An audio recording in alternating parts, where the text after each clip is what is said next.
Good morning. I'm Amanda Hansen here at the Action News 5 Digital Desk. Hope your morning's going smooth so far. We're halfway through the week, so that's always a good thing. It is a first alert weather day, so we want to make sure that you know what to expect throughout the day, the timing, and just the risk. This is a live look right now at our High 5 camera here in downtown Memphis. Looking nice out there right now, dry, but we are going to have that rain move through the area over the next couple of hours. So let's go ahead and head over to meteorologist Brittany Bryant. She's going to time it out for you, let you know what you need to be prepared for. And good morning. A line of thunderstorms making their way through western Arkansas. Eventually, that will arrive in our area, but it's going to take a while before it gets here. We'll start to see thunderstorms arriving in Harrisburg and Jonesboro between 10 and 11 a.m. Most of us still dry, though, so for driving to work this morning, taking the kids to school, you won't have to deal with any rain. However, by around noon, 1 o'clock, we'll start to see some thunderstorms in Shelby County, DeSoto County. You can see that cluster of heavy rain, and some of these may be severe from Memphis, Brownsville, Dyersburg, even into Covington, which is still recovering from those thunderstorms and those tornadoes on Friday of last week. So you'll have to halt those cleanup efforts in Tipton County until this moves out. 3 o'clock this afternoon, still some heavy rain across the area. Might even see some strong storms at that point in North Mississippi, Clarksdale, into Ashland, into Holly Springs. And then rain continues on and off through this evening. Now, the good thing is that severe weather potential will drop significantly after sunset because instability will be going down after the sun goes down as well. By 9 o'clock tonight, though, you know, there's still some heavy rain. So we may be done with severe weather, but we'll still have showers all the way through early tomorrow. The greatest severe weather threat, same spot where it's been the past few days, West Tennessee, Eastern Arkansas, portion of North Mississippi, under that 3 out of 5. Again, this is where instability will be highest today. Damaging winds, hail, tornado, all a possibility, but really the two main things we'll see with any storms that become severe would be damaging winds and hail. Medium chance for that. Low threat for tornadoes, which means tornadoes are unlikely, but there's still that potential to possibly see a tornado today, although most of us will not. We also will have to watch out for some really heavy rain. So within a 24-hour period, you'll get those rainfall totals around 2 inches in Marks and Oxford, 1.5 inches in Tunica, Holly Springs, Memphis. That could be enough for some flash flooding, so we will have to monitor that. Warm today still, and the warm air is one of the factors in why we think we're going to see severe weather. Upper 70s during lunchtime today, and again, there will be a few showers by that point of the day. It will also be windy, wind gusts about 30 to 40 miles per hour this morning, continuing through at least 1 or 2 o'clock. We have a wind advisory in effect through 4, and you'll see those winds dying down, you'll notice, after 4 o'clock tonight. This weekend actually looks really nice, especially on Sunday. It's Easter weekend, of course, upper 60s on Saturday, 72 on Sunday. So if you have Easter plans, maybe you're doing some of those Easter egg hunts. At 9 a.m., 57 degrees. Also a nice morning as you travel to any church services. Noon, 66 degrees, and then by 3 o'clock, that's when we'll hit 72. So if you're doing something a little later in the day, it does look like it'll be nice and warm for us. Today we're at 78, cooler on Thursday and Friday behind the front. Highs only around 60 degrees, and then increasing those temperatures over the weekend. Take a look at this. This is the flyer for the brand new spring book sale that's happening later this month. Friends of the library there, the Benjamin L. Hooks Central Library on Poplar Avenue. Check it out. Thursday, April 20th, Friday, the 21st, 22nd, and 23rd. All kinds of books will be on sale, along with CDs, DVDs, vinyl, and much more. Let's talk now about this book sale with Mary Aronoff. She is with the Friends of the Library, surrounded by books herself. Mary, good morning. How are you? Hi, nice to be with you. I appreciate you being here. So, tell me about this spring book sale. I know that we cover it for the most part every year, but it sounds like it's just going to be one of these great sales that people are going to want to take part in, right? Oh, yeah, it's great. We have the sale twice a year. This is our semi-annual sale. We have it every spring and fall. And all year long, we go through all of our donations and our books that the library feels that they no longer need, and we will pack all these books. We will pack CDs. We have DVDs. We have sheet music. We have records. We have magazines. And we will gather them all together and haul them upstairs in the big conference rooms of the library. and set all these thousands and thousands of books and CDs and records out on this gigantic floor. When you go in, you're almost overwhelmed by all the books we have. Yeah, it sounds fantastic. So I'm looking at the flyer right now, Mary, and it says Thursday is a member preview for Friends of the Library. That's from 3 until 7 o'clock in the evening. You got Friday from 10 to 6, and then Saturday 10 to 5, and then Sunday it says bag sale. Tell me what bag sale means. Well, look, first let me mention something about Thursday night. That's the Friends of the Library preview sale. So if you are a friend of the library, you get to come in and look at all our books. First, you get first shot at them.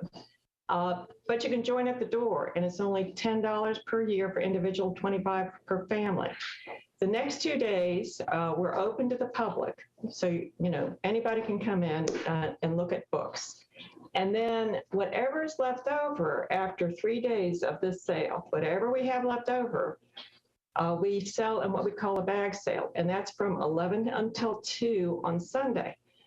And we provide the bags and we provide the boxes. Whatever you can fit in a bag is $6 per bag. Whatever you can fit in a box, it is $12 per box. However, you can't be guaranteed you're going to get, you know, the best selection. The best selection, you should come in on the first 3 days of the sale. Yes, of course, of course. And I know this is, and again, we're looking at the flyer right now that talks about it. Again, Thursday, April 20th, all the way to Sunday, April 23rd. This is the spring book sale. And I know that the money goes to Friends of the Library, but can you tell me specifically where the money is put to use? Yes, I can tell you a little bit about that. 100% of the funds we raise go to support the programs and the services of the library.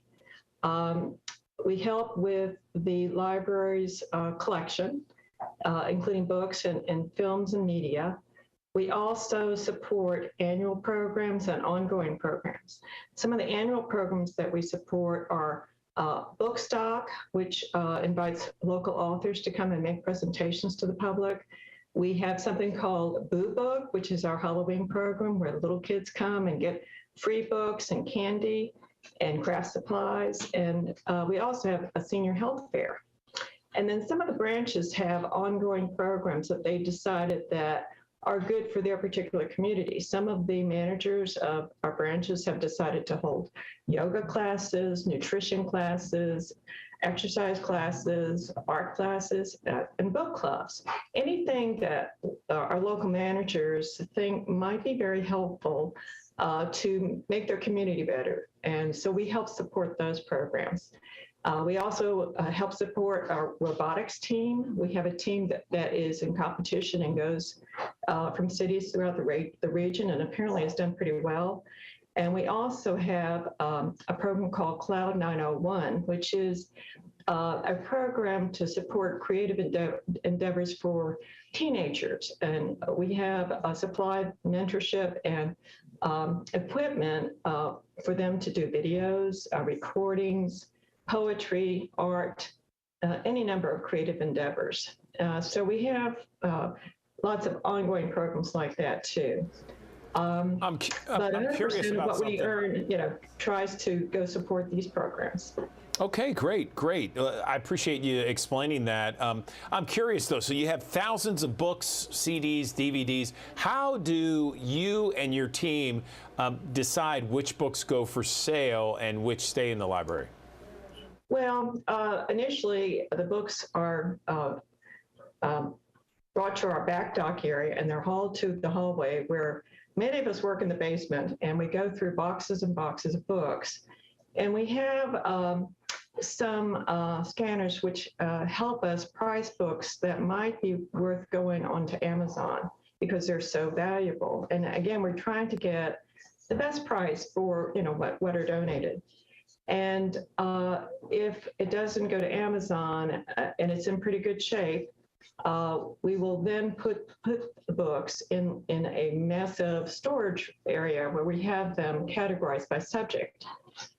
We have a Second Editions bookstore at the Central Library also. And so the managers from Second Edition will come down and look through what we received as donations, and they will pick books based upon what they think would be popular and sell in the bookstore.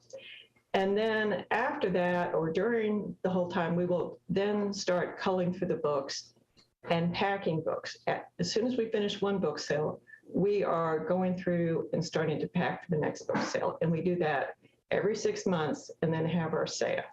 So it's generally, Amazon, bookstore, book sale.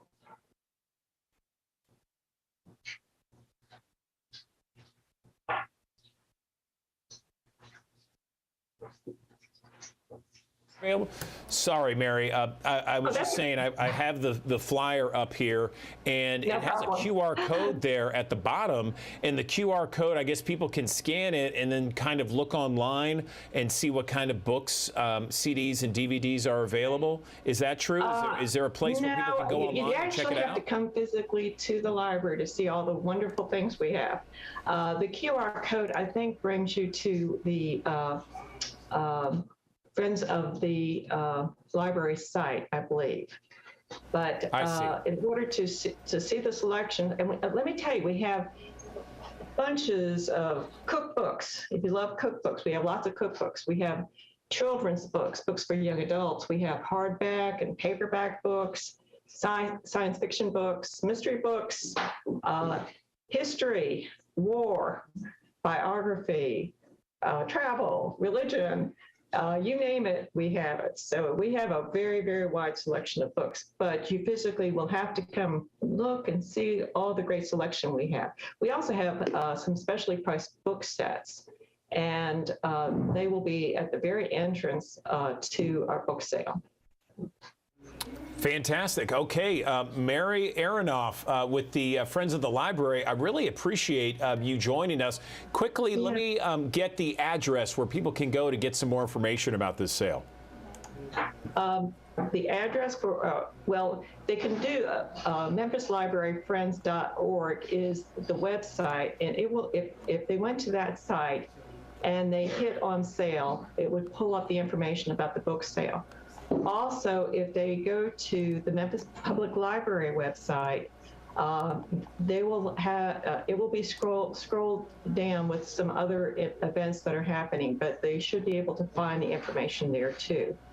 And I really hope that everybody will come to help support the Memphis Public Library, including all of its branches. Please come buy books, DVDs, records. Just come and have fun. Excellent, excellent. Thursday, April 20th to Sunday, April 23rd, there at the Benjamin Hooks Library, the Central Library in the city of Memphis. Mary Aronoff, we really appreciate your time this morning. Thanks very much. Well, thank you so much.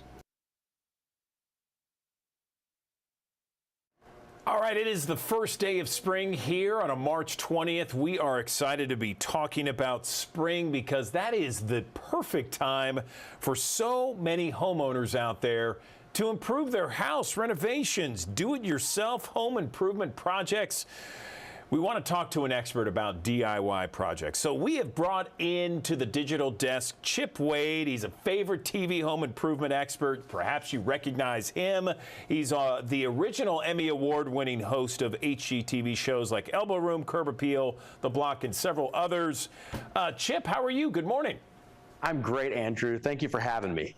Appreciate you being here. So why is spring one of those great times for all those do-it-yourself projects that people are just ready to get involved in?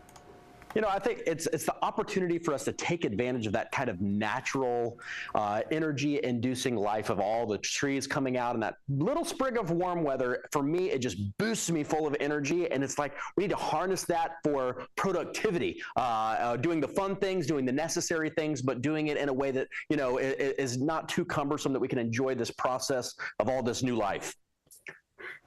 I agree. So let's talk about where people should start with their spring projects, because they're like, okay, yes, I want to improve my house. Where to begin? Well, one thing that I like to do to keep my motivation at this high level is to start with a project where I know I'm getting a great deal. Nothing kind of is a buzzkill, like feeling like you're paying too much for something. So I've actually found a site that's a little bit different than you might have experienced before. This is called Slick Deals. This is a community of millions of real people that work together to save. It's like shoppers helping other shoppers, and they do this by voting and vetting on these deals so that when you look at it, you can actually tell with confidence what deals are actually really great, which again, for me is awesome. It kind of takes that whole, having to cross comparison shop off the table, saving you time. Again, these are hundreds of deals vetted every day, everything from power tools to, bathroom vanities. They've got everything on there. So if you're in the market for something to buy, check out Slick Deals to give you that confidence that what you're buying is a great one. What about suggestions for keeping our homes running smoothly? What about that? Now, Andrew, one of the things, I can do so many things around the house, but one thing I despise is working on home systems like, your HVAC system if it goes out, or, your refrigerator and your other appliances. I recommend having a service in place where when the inevitable does happen, you know exactly where to go and you've got all of that already orchestrated. One great place to look is cinchhomeservices.com. What this is a home management system that's easy, that covers the repair and replacement of all of your home systems and appliances that you use every day. Basically, this is going to end up saving money, but ultimately what it's going to do is going to save you the hassle and the frustration of time of where am I looking, who can I trust to just come in and get the job done so that I can be focusing on the stuff that I actually enjoy doing, which is not working on any of these things. So again, it's a preventative measure to give you that peace of mind that ultimately we're all looking for. And again, we're talking about staying on this high of energy and motivation in the spring. Get this taken care of so it doesn't kind of undercut you. It's a great idea. There's so many home improvement projects people are probably thinking about right now, but what about someone who wants a little something unique for the spring? Well, I am one of those people. Every single year, I like to kind of reinvent the feel of some of the main areas in the house. But again, that can break the bank if you're not careful. So one of the most cost-effective big things you can do is refresh your space with new prints and frames and some wall decor that is cost-effective. Now, a place you can go is smallwoodhome.com. What they are, a family-owned business that they provide the quality, affordable, custom home solutions like your canvases and your framed prints. My kids, like everybody else's, grow so fast, and it seems like, oh my gosh, I just put that art up, but now I don't even recognize who that is in the picture. To keep things fresh and up to date, you can upload your personalized art, create a gallery wall. All of these things are very easy, and right now they're offering 20% off your first order. So again, keeping in that same theme of saving money keeps us motivated, and this is a quick and easy refresh to your house. I'm doing it. It's definitely something that I think you would benefit from as well. What about the other items that are on your spring to-do list? Wade, what you got? Well, one thing that I did this year that was brand new, I've designed and installed so many pools for other people over the years, but this is the first year I actually did it for myself and my family. I was a little hesitant because I was like, oh, the last thing I need is another thing to maintain. I'm not looking at the fun. It could be I'm saying, how can I make this easier? So I did all the research for you and found what I feel like is the best pool cleaning robot out there. This is from Aiper. This is called the Aiper Elite Pro. This is a very powerful, easy to use cordless pool cleaner that basically will suck up all that gross stuff on the walls and the bottom of your pool. Again, yeah, it actually climbs the walls, cleans those too. The whole idea is that it just does it for you so you can actually enjoy your pool and not having to be working on it all the time, which is great. And again, saving money is what I'm all about. They have a code right now on Aiper.com, $150 with the code AIPER150. Again, really great things. When this thing gets done, it even parks itself beside the edge of the pool, which makes it really easy to just grab, charge again for the next time. Really, really good stuff. Technology is our friend when it comes to that. And I've got all this up for us, Andrew, on tipsontv.com in case you missed anything or you're like, oh, I like that, but I forgot what it was called. Check out tipsontv.com. We've got all of it there. And for any other inspiration that you might be looking for, I'm always doing projects on my social media. @ChipWade is my handle on everything. Check it out. Hopefully you'll be inspired to save money and pick the right stuff to make sure your attention is focused on the best productivity this spring to keep us all motivated and moving forward. You've really motivated us on a Monday morning. Gosh, I mean, we're looking at all these things. We're taking notes here. We're like, hey, this looks really good. I love it. Chip Wade bringing it with the energy this Monday morning, first day of spring. Chip, thanks very much. Andrew, thanks for having me.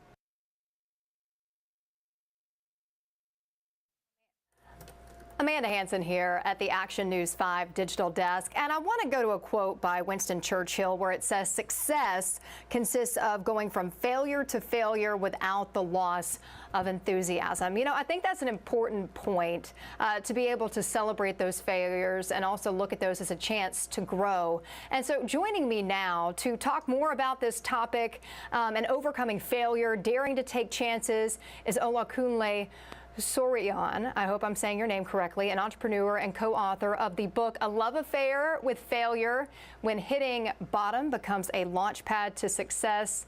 Olakunle, I hope I'm saying your name correctly. How are you doing this morning? Thank you. I'm doing really great. It's nice to be here. I'm excited. Yeah, and I think this is such an important topic to be able to talk about because so many people can be so hard on themselves. But if you never take a chance, you know, you're never going to find that success that you want. And so failures really are just, the way I look at it, is a chance for you to grow, to learn. What are some things, I know that you are a co-author of this book, Love Affair with Failure: When Hitting Bottom Becomes a Launching Pad to Success. Can you kind of share more about some of the points that you really thought about when putting this together? Well, thank you. I mean, part of the assumption really is the truth that failing is a constant. Stumbling is not failing, and failing is not failure.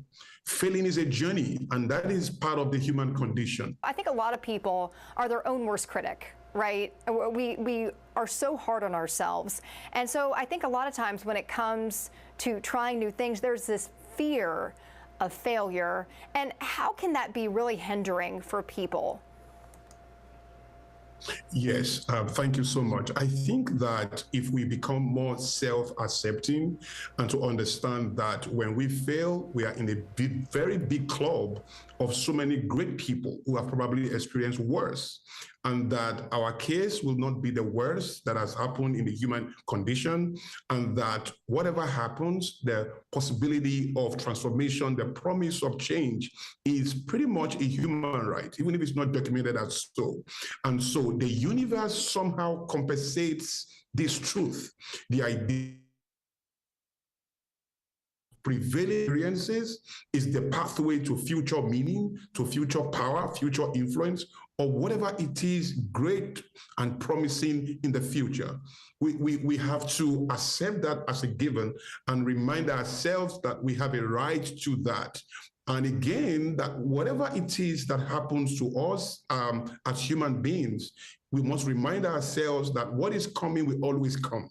The difference is in how we see, how we hear, how we interpret, how we act, and how we judge and take actions.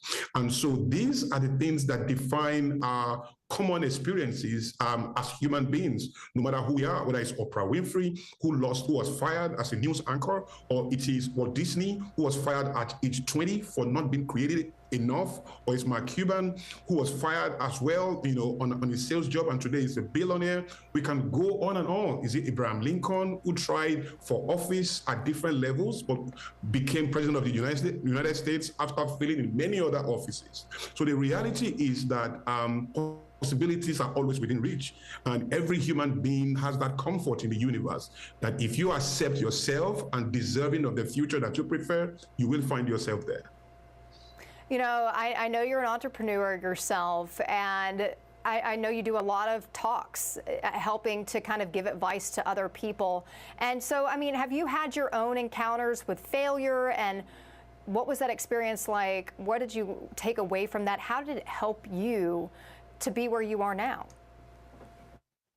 There's no way I can actually be who I am now without my history of failure. I've failed, I'm failing, I'm going to continue to fail, right? I spent 12 years in the university, in college, studying a 4-year course, right?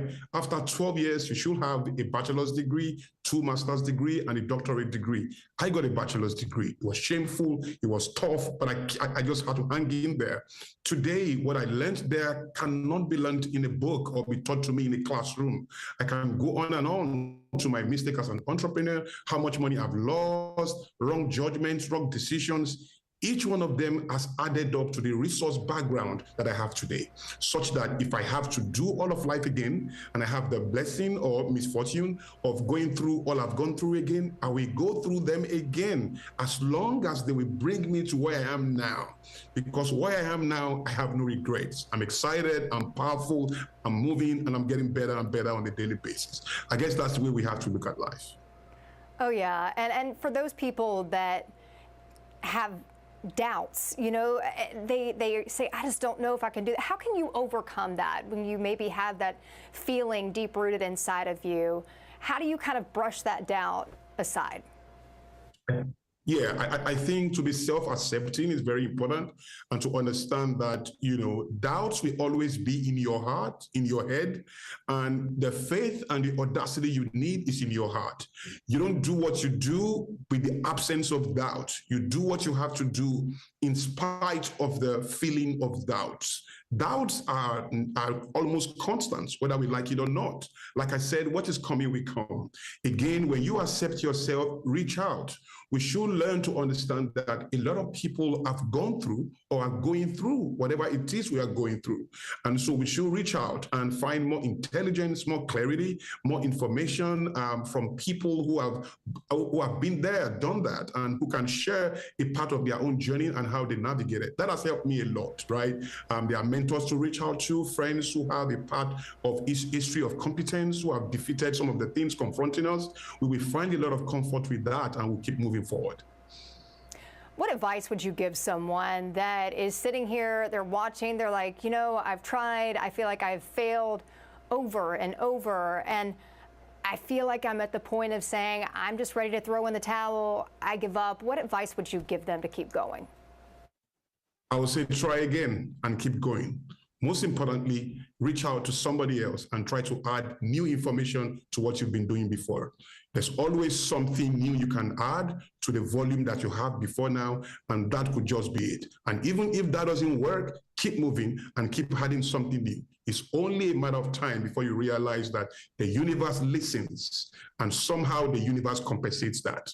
Keep moving. Some really good advice, motivation, information, Olakunle Sorian. Anything else that you want to make sure we mention before we let you go today? Well, I just want to say, you know, whatever happens to anyone out there, no matter how you see this life or whatever it is you are going through, recognize that failing is not failure. Failing is part of your journey. Failure is a destination you will only get to when you choose to, right? If you keep your mind open and see every setback in your life as feedback from the future, preparing you for the bigger opportunities ahead of you, then you will always be in a state of progress. Progress is more critical than a one-time victory. Just keep progressing. Today being better than yesterday, that is awesome, right? Have it at the back of your mind. Everything you are going through is feedback from the future. The losses of your present day are early training, preparing you for the bigger pictures ahead of you. Olakunle, I appreciate your time and you just sharing this and sharing your story with what you've dealt with and how it's really helped you to get here and how it really has been the building block. Those failures really are building blocks to, you know, to the future. So I appreciate your time. I appreciate you joining us today, and you have a good one, all right? Thank you. Right now, I want to switch gears here because we are talking a lot about the financial markets, financial volatility, especially with inflation at sky-high numbers, the highest still in 40 years. And when it comes to retirement, are you prepared? Do you think you're prepared? Perhaps you don't think you're prepared. Well, Fidelity Investments tried to put out their first ever study, or tried to find out, I should say, when they put out this first ever study on the topic of whether you're prepared for retirement or not. Let's bring in Rita Asaf. She's Vice President of Retirement Products at Fidelity Investments to talk more about this study. Good morning, Rita. Tell us how Fidelity, what the study was and what did it reveal this morning? Thank you. Morning. Thank you for having me. So Fidelity ran a retirement savings assessment study, and this is a study of all Americans. And it came up with a retirement score. So the retirement score is yellow right now to a score of 78. And what this means is that American savers are now projected to only have 78% of the income needed to cover expenses in retirement. And if you think about this, this is not surprising when you look at the past events from the last couple of years. You had the pandemic, market volatility, and right now just the news with the banking industry. So it's no surprise many people feel uneasy about their financial outlook. But there are two factors that drove the drop. First, people are investing more conservatively. Our study found that 60% of Americans are concerned that investing too aggressively can negatively impact their savings. And second, many people are saving less. Even though Americans have more money saved since 2020, the amount that many are regularly contributing has declined, with the biggest drop coming from millennials. Okay, so how do we know, Rita, when we have enough money for retirement? I mean, what can we do to kind of, I know nothing's 100% safeguard from various issues, volatility, that sort of thing. How can we do our best to safeguard our retirement nest egg? Well, you want to have a retirement plan or a goal. And in general, Fidelity has a rule of thumb to help you figure that out. So you want to try and save 10 times your income by age 67. Now, we totally understand this sounds intimidating, but this is why it's important to start early. And how do you get to that 10 times your income? Start by saving 15% of your income each year, which includes your company match if you have access to one. But this may seem like a lot. So just increasing contributions 1% each year to get to that 15% can make a big difference. And here's why we're saying that. Our study found that 50%, this is 50 of Americans, may be unable to afford just basic expenses in retirement, much less their retirement dreams. But it's never too late to start planning. In our experience, those with the retirement plan in place felt the greatest confidence and helped them sleep better at night when there were any sort of surprises that came up. And setting up a plan is much easier than you think. It just means setting up a goal for now for how much you should save regularly and which accounts to put those into. So, Rita, we have thousands of people who watch us here on the Digital Desk, and they are people from various generations, millennials, Gen Z, Gen X. So how do you determine, regardless of age, what you need to save for retirement? Is there a breakdown based upon specific generations out there, for example?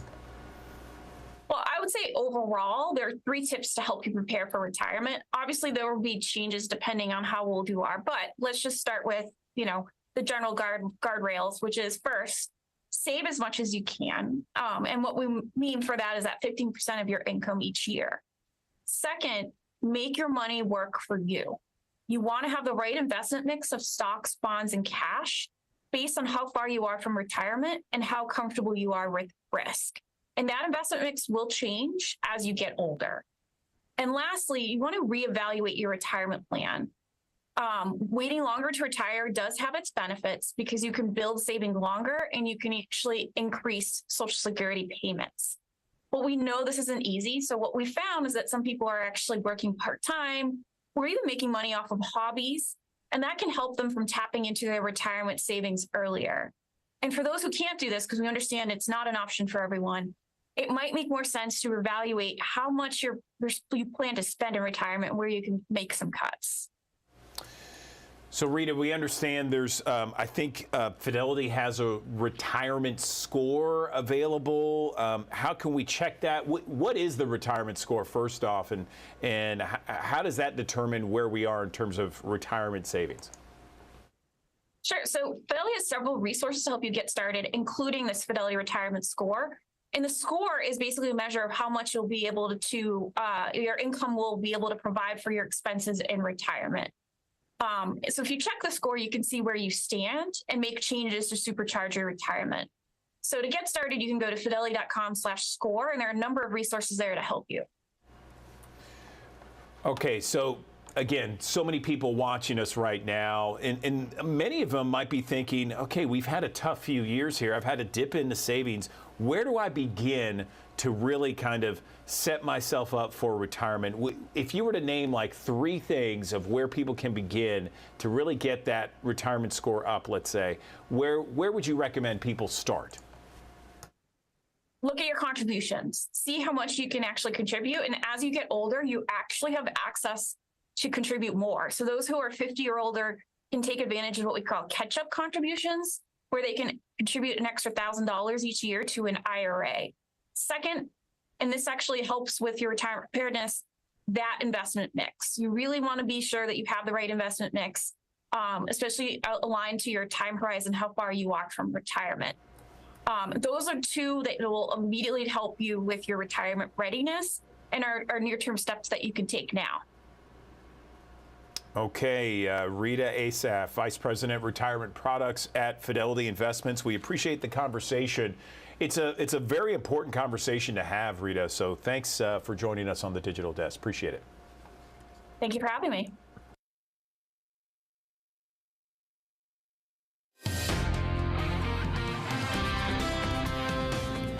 And good morning. A line of thunderstorms making their way through western Arkansas. Eventually, that will arrive in our area, but it's going to take a while before it gets here. We'll start to see thunderstorms arriving in Harrisburg and Jonesboro between 10 and 11 a.m. Most of us still dry, though, so for driving to work this morning, taking the kids to school, you won't have to deal with any rain. However, by around noon, 1 o'clock, we'll start to see some thunderstorms in Shelby County, DeSoto County. You can see that cluster of heavy rain, and some of these may be severe from Memphis, Brownsville, Dyersburg, even into Covington, which is still recovering from those thunderstorms and those tornadoes on Friday of last week. So you'll have to halt those cleanup efforts in Tipton County until this moves out. 3 o'clock this afternoon, still some heavy rain across the area. Might even see some strong storms at that point in North Mississippi, Clarksdale, into Ashland, into Holly Springs. And then rain continues on and off through this evening. Now, the good thing is that severe weather potential will drop significantly after sunset because instability will be going down after the sun goes down as well. By 9 o'clock tonight, though, you know, there's still some heavy rain. So we may be done with severe weather, but we'll still have showers all the way through early tomorrow. The greatest severe weather threat, same spot where it's been the past few days, West Tennessee, Eastern Arkansas, portion of North Mississippi, under that 3 out of 5. Again, this is where instability will be highest today. Damaging winds, hail, tornado, all a possibility, but really the 2 main things we'll see with any storms that become severe would be damaging winds and hail. Medium chance for that. Low threat for tornadoes, which means tornadoes are unlikely, but there's still that potential to possibly see a tornado today, although most of us will not. We also will have to watch out for some really heavy rain. So within a 24-hour period, you'll get those rainfall totals around 2 inches in Marks and Oxford, 1.5 inches in Tunica, Holly Springs, Memphis. That could be enough for some flash flooding, so we will have to monitor that. Warm today still, and the warm air is one of the factors in why we think we're going to see severe weather. Upper 70s during lunchtime today, and again, there will be a few showers by that point of the day. It will also be windy, wind gusts about 30 to 40 miles per hour this morning, continuing through at least 1 or 2 o'clock. We have a wind advisory in effect through 4, and you'll see those winds dying down, you'll notice, after 4 o'clock tonight. This weekend actually looks really nice, especially on Sunday. It's Easter weekend, of course, upper 60s on Saturday, 72 on Sunday. So if you have Easter plans, maybe you're doing some of those Easter egg hunts. At 9 a.m., 57 degrees. Also a nice morning as you travel to any church services. Noon, 66 degrees, and then by 3 o'clock, that's when we'll hit 72. So if you're doing something a little later in the day, it does look like it'll be nice and warm for us. Today we're at 78, cooler on Thursday and Friday behind the front. Highs only around 60 degrees, and then increasing those temperatures over the weekend. Okay, Andrew Douglas back here in the Action News 5 digital desk. The Memphis Police Department will host its first hiring expo of the year. It's going to be this Saturday. It'll be April 8th, and it's something that where someone can go by and start a brand new career with the Memphis Police Department. Joining me now to talk more about this hiring expo is Officer Christopher Freeman. He's joining us on the digital desk. Officer Freeman, if you could do me a favor and tilt down on your camera just a little bit. We got a lot of headroom there. But listen, I really appreciate you joining us this morning to talk about the Police Hiring Expo. Tell me first, tell me about it. What can people expect when they stop by there this Saturday? So the Memphis Police Department's Hiring Expo is a chance for anybody who has a heart for service that wants to come and serve the city of Memphis can come out and learn about the job and learn what it feels like to be a Memphis police officer. At the time when they're there, they get to speak with us about the different units that we have, the life of an academy recruit. They get to fill out an application and take the first test of the hiring process. Gotcha. And so can you tell us a little bit more about when this is? I see that it's 11 to 3 on Saturday, where it is, and what people can expect when they show up. I mean, is there going to be just kind of an idea of what they can see in terms of a new career with the Memphis Police Department? Absolutely. So first, the expo will be April 8th, which is this Saturday at 170 North Main from 11 a.m. to 3 p.m. There will also be parking at the Mud Island Garage, which is at Poplar in front, so they don't have to worry about parking. But what they can expect is first they'll see us with smiling faces to greet them and guide them through the expo process. First, they need to bring a valid driver's license. So once they bring that, we can check them in and they can go through the expo experience. So they'll be able to speak with officers about the requirements, what to expect with the police department, how the police department has changed each and every one of our lives, and different ways that they can serve within the police department. Okay, officer. So tell me how many officers they're looking to get in this hiring expo, and can you talk about some of the challenges? I know that it's been a priority for the mayor to get certain the level of the Memphis Police Department up to a certain standard. So we don't have a cap on the amount of officers that we're trying to get from the expo. We just want to make sure that we put the opportunity out there for everybody who is interested and qualified to serve with us. So there's not a cap on the number. Can you talk about maybe some of the characteristics that would make a great Memphis police officer, candidates that you're looking for? Absolutely. First, of good moral character, trustworthy, honest. They must carry a high level of integrity. They must be passionate, and they also must love the city of Memphis and its citizens. Do you need to register beforehand, and what do people need to bring? So you don't have to register beforehand, just like you don't have to fill out your application beforehand, but it would speed up your check-in process if you did register beforehand. And if you go to the Memphis Police Department's Facebook page, the expo flyer is on the photos, and you can just scan the QR code and go ahead and register. And the only thing we ask people to bring is a valid driver's license. Okay, and can you talk about perhaps some of the sign-on bonuses and the relocation assistance involved? Absolutely. So once you're hired and you become a recruit, you are eligible for a $15,000 sign-on bonus. So that'll be given to you in 2 different payments upon graduation and upon completion of probation in your training period. The $10,000 relocation comes from if you live 50 miles outside of the city, we will give you up to $10,000 in relocation to help you move and get settled in the city of Memphis. So what do you say to someone who is a little bit skittish about it, that would make probably a pretty decent candidate, but in light of some of the news, the national news out there, they're a little bit skittish about joining. What do you say to that candidate out there that would make a good police officer, but right now might be a little apprehensive? I would tell them not to ignore their calling. They want to be a police officer for a reason. It's a deep-rooted calling that all of us have, and don't ignore that calling. You need to fulfill that calling because the people of Memphis, the citizens of Memphis, need you. Can you talk a little bit about the academy, and once someone is selected for this expo hiring, the process to eventually become a police officer? So the academy is 24 weeks long, roughly about 6 months. Within the academy, they'll learn the policies and procedures of the police department, constitutional law, state law. They'll also learn the firearms training and how to use the tools that we give them to operate on a day-to-day basis. And there's also physical training as well. We get them in shape. Anything else you want to mention, officer, about the expo this weekend that we haven't touched on? Oh, so I just want to invite everyone and reiterate that we look forward to seeing you. And again, if you have that heart for service and if you really feel that calling in you, don't ignore it and come join the Best in Blue. Okay, join mpd.com for more information.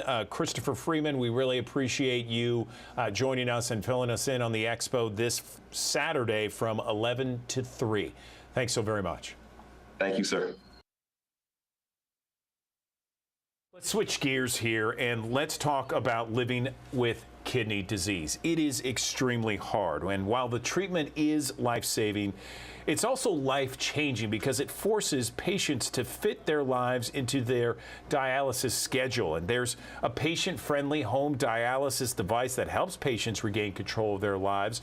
I want to introduce you right now to David Rush. He's one of those patients, and he is going to tell us his story.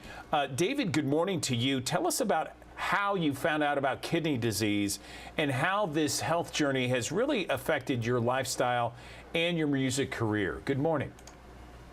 Good morning. Thanks for having me today. First off, just want to explain what kidney disease is. Pretty much it's the filters in your kidney. You're losing those filters, and the impurities of food we eat and things we drink kind of get into our bloodstream and start to affect our body in that way. And then you move on to dialysis, which really is like an artificial kidney used to clean the body out and get some of the fluid out that we gained during that time. My case happened in 10th grade, just going to get a regular checkup for football. Took a urine sample and came back with a lot of protein in the blood, ended up going over to seeing scarring on the tissue, and then going to dialysis later on in my life. So the journey for me is affecting me just by time, as far as my music, just slowing me down from traveling and things of that nature. And the journey has been tough, but we're still here to talk about it. Tell me about your music career, and so what is that, and then how much time you said is devoted to worrying about dialysis? Well, sure. You know, my music career and my dialysis career started around the same time. When I started dialysis is when I met Mr. 305 Pitbull and was signed to a record deal right around the same month or so when everything kind of happened to me. When I crashed into dialysis, I had just signed with them. So it affected me early on, just trying to adjust to dialysis and the time that I had to spend in center doing 3 times a week. There 5 hours at a time and just taking trips to go work with him and stuff like that. So definitely physically, mentally taxing on the body and mind. But at the same time, you lost that sense of freedom, but I've gained a lot of it back when I started home treatment, doing the Tableau at home. Allowed me to kind of make the schedule for myself and gain that normalcy back and still be able to do work and things I love at the same time of taking care of myself. It sounds like, if I could use a Pitbull phrase, that the dialysis, home dialysis, hasn't stopped the party, right? Don't stop the party. Never stop the party. Don't ever stop the party. Shout out to Mr. 305 for that. Definitely. Right. So, so let's talk more about what people need to understand about the rigors of dialysis and specifically home dialysis. Well, it's scheduling and freedom and independence and that normalcy that you miss when you're in center. Don't get me wrong, in center dialysis saved my life for a long time, but coming home just allowed me to get that back. Being a father of two and a husband, you want to spend time with your family, softball games, dance recitals, taekwondo, dates with your wife. You want to be able to do that stuff and not be on a set schedule. So with home dialysis on Tablo, I'm able to make my schedule and do things on my time and have that normalcy back of, okay, yeah, we can go, we can make the trip. I'll do dialysis later, I'll do it early. It just gives you that option. And that's what a lot of people miss doing in center. And that's what I get to get with Tablo at home. We have thousands of people that watch us each and every morning, David, on this digital stream here. Can you tell us more about your experience with this home dialysis system? I would think for someone that's on dialysis, this is a huge, not only time saver, but just much more convenient. Yeah, it is. It really is. You go through a training course for 2 to 3 weeks. And, let's be honest here, every dialysis patient is going to be different. My personal experience, went to training 2 to 3 weeks along with my wife, who's going to be my care partner. I get home, they teach you how to put your needles in, they teach you how to set up the machine. It's like working with an iPad. And once you get home, you have 24/7 around the clock support from your nurses and from Tablo itself. People you can call on the line if you need help with anything. And it kind of just gives you that sense of freedom back. Like I said, in that time that you have here, at least you're in your own home. You have your kids around, your wife's around, you can watch movies, do things like that while doing treatment. And it just allows it not to feel like a part-time job, but more like just taking my life into my own hands and making sure that I take care of myself as best as possible at home. What does an average day treating at home look like for you, and how does it differ from other dialysis experiences? Well, I get up, get the kids off, got a 10, 11-year-old, so you know what that's like. It's like waking up zombies, getting them to school. And then after that, I get to hook up and do my treatment. Then I'm off in time to even go pick them up. I take some time for myself just to, collect myself again. And then I'm off. If we have something going on, if there's a softball game, anything like that, I'm able to be there for that. And it just differs because in center, you're set to a schedule. And if you're not there and you miss your treatment, God forbid, you might not be able to do treatment to your day after that. And that could be bad on your body. With this, I can come in and do treatment when I need to, when I have to, as often as I would like to. And that's just been a game changer for me mentally and physically. Where can people find more information on this home device there, David? You can check out TabloHomeNow.com. That's TabloHomeNow.com.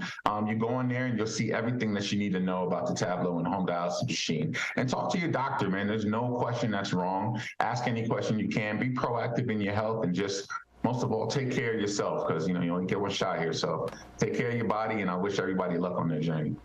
All right, David Rush, we really appreciate your analysis here and telling us about this home device. I know that's going to be a great treatment for so many people out there who also have kidney disease. Thanks so very much. Thank you so much for having me. Life Signs of Memphis. It is an institution for so many Memphians to get their annual physical exam. Next week is National Public Health Week, and it is a good time to check in with our friends at Life Signs to talk about the importance of that annual physical exam.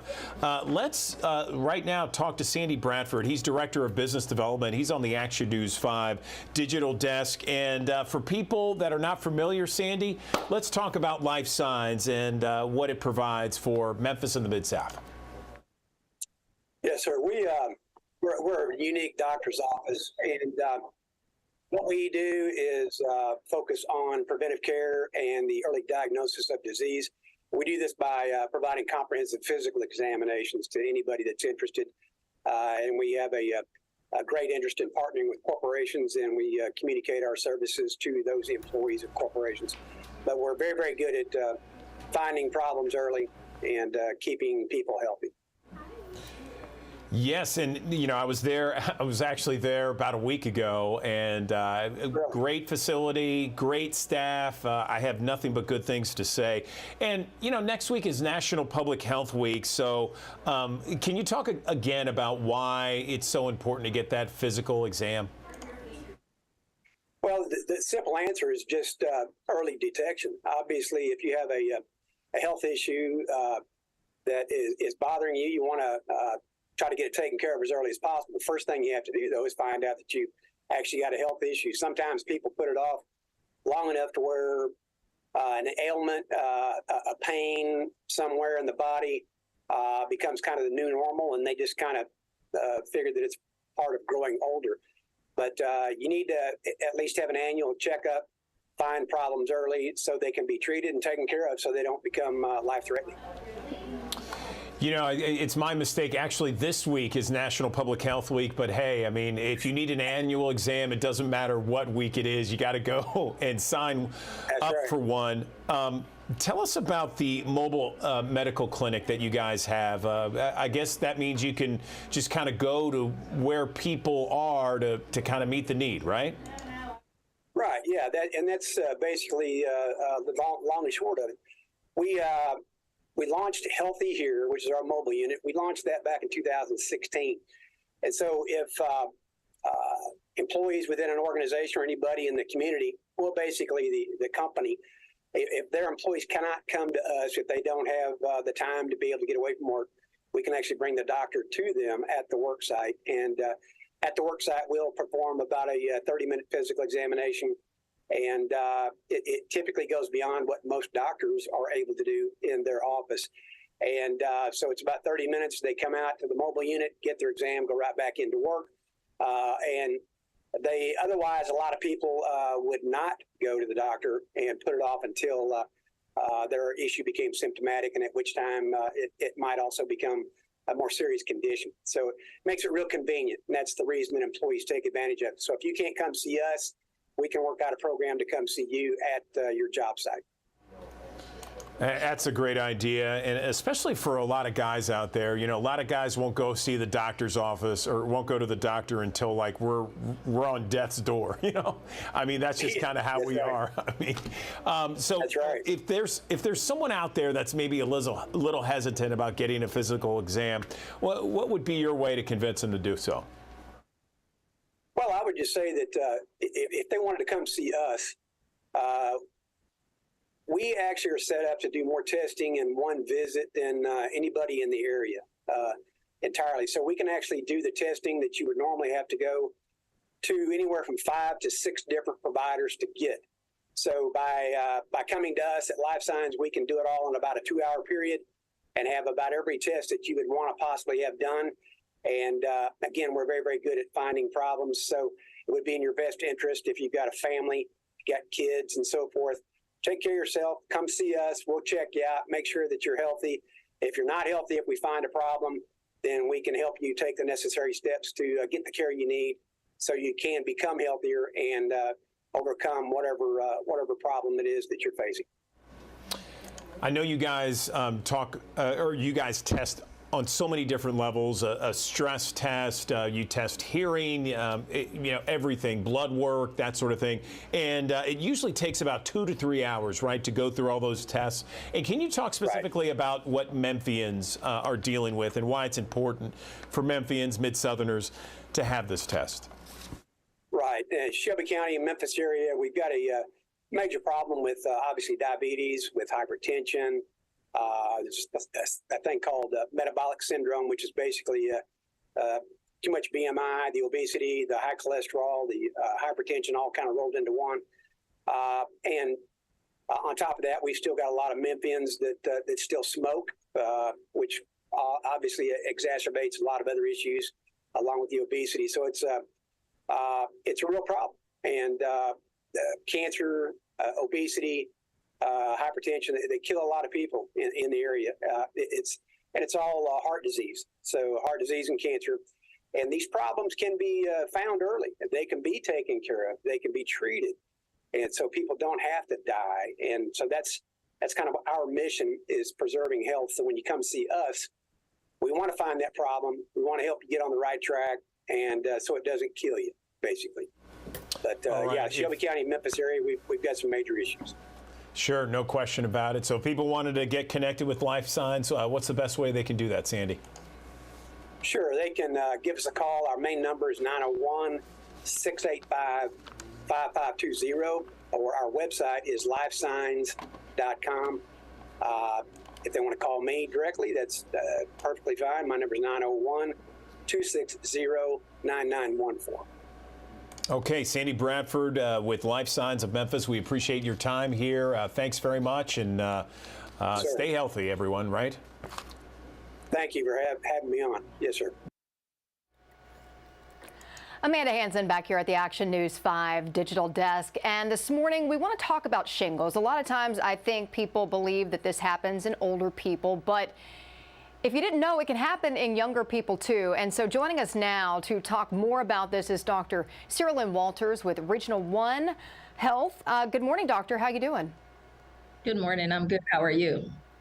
I'm doing well. I'm glad to be talking with you because I think this is such an interesting topic. And one reason why, my sister, she's in her early 30s, recently had the shingles. And she was like, I had no idea at this age that I could get that sort of thing. So I felt like this is such a great topic to talk about a little bit more. So I guess first off, let's just talk about what shingles is. Okay, so shingles is actually what we refer to as herpes zoster. And so this is an infection that you can get from having a prior infection with chickenpox. It comes from the same virus. And so when you had chickenpox, that virus remained in your body, but it remained dormant or inactive.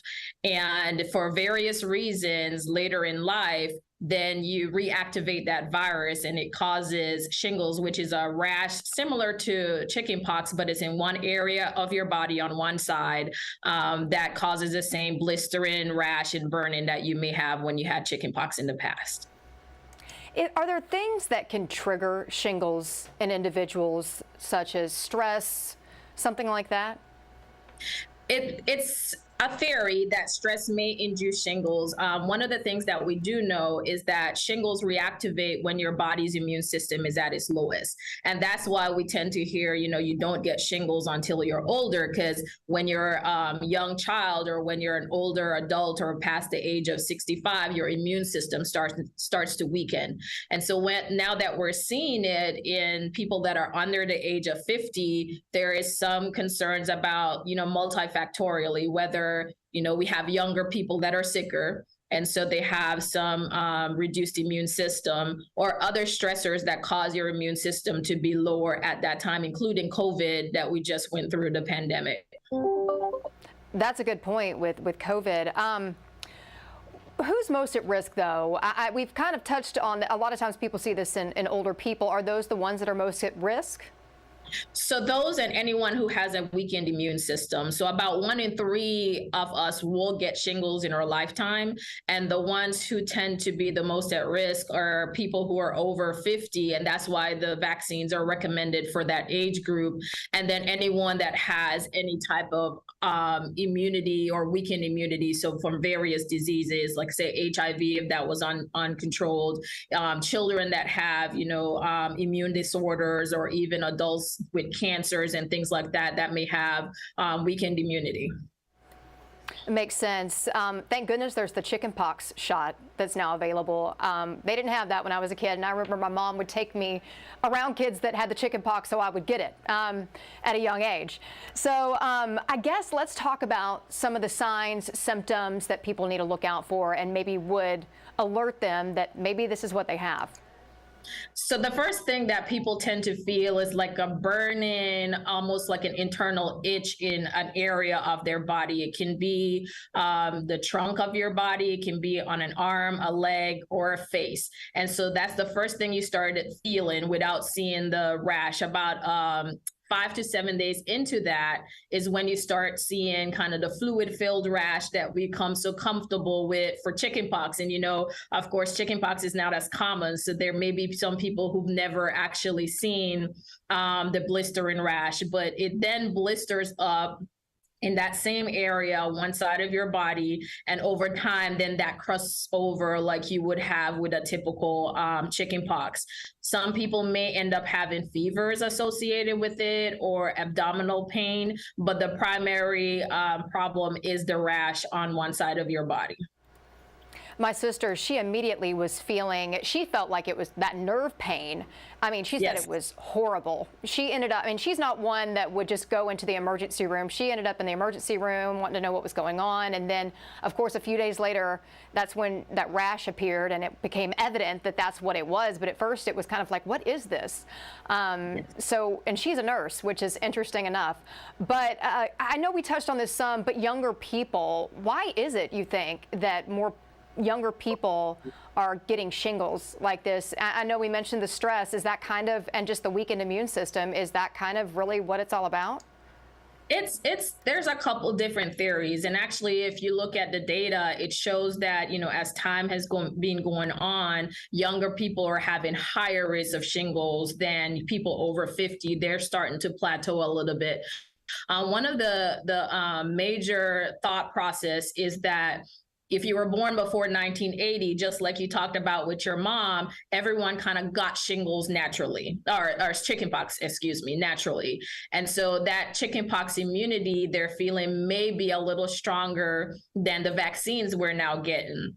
And so you have kind of younger persons who, don't remember getting chickenpox or may not have the vaccine early enough. And then that causes a weaker immunity than if you had chickenpox when you were for the older population. And so because of that, they feel that, it doesn't protect you as well. And so that reactivation is quicker. There's also some theories about the chickenpox vaccine that you used to get in the past was a live vaccine. And so that may have induced kind of that reactivation. This is just so interesting to me, just because my sister was personally affected by this. Let's talk a little bit more about shingles itself. How long does it last? How contagious is it to pass along to other people? Okay. So like we discussed, that burning, nerve pain, itching that you may feel, that usually is about the first 5 days. And around that time, you are not contagious. You aren't contagious until you have those blistering rashes that are starting to open. And so that's usually in that first 7 to 10 days is when you start seeing that blistering rash.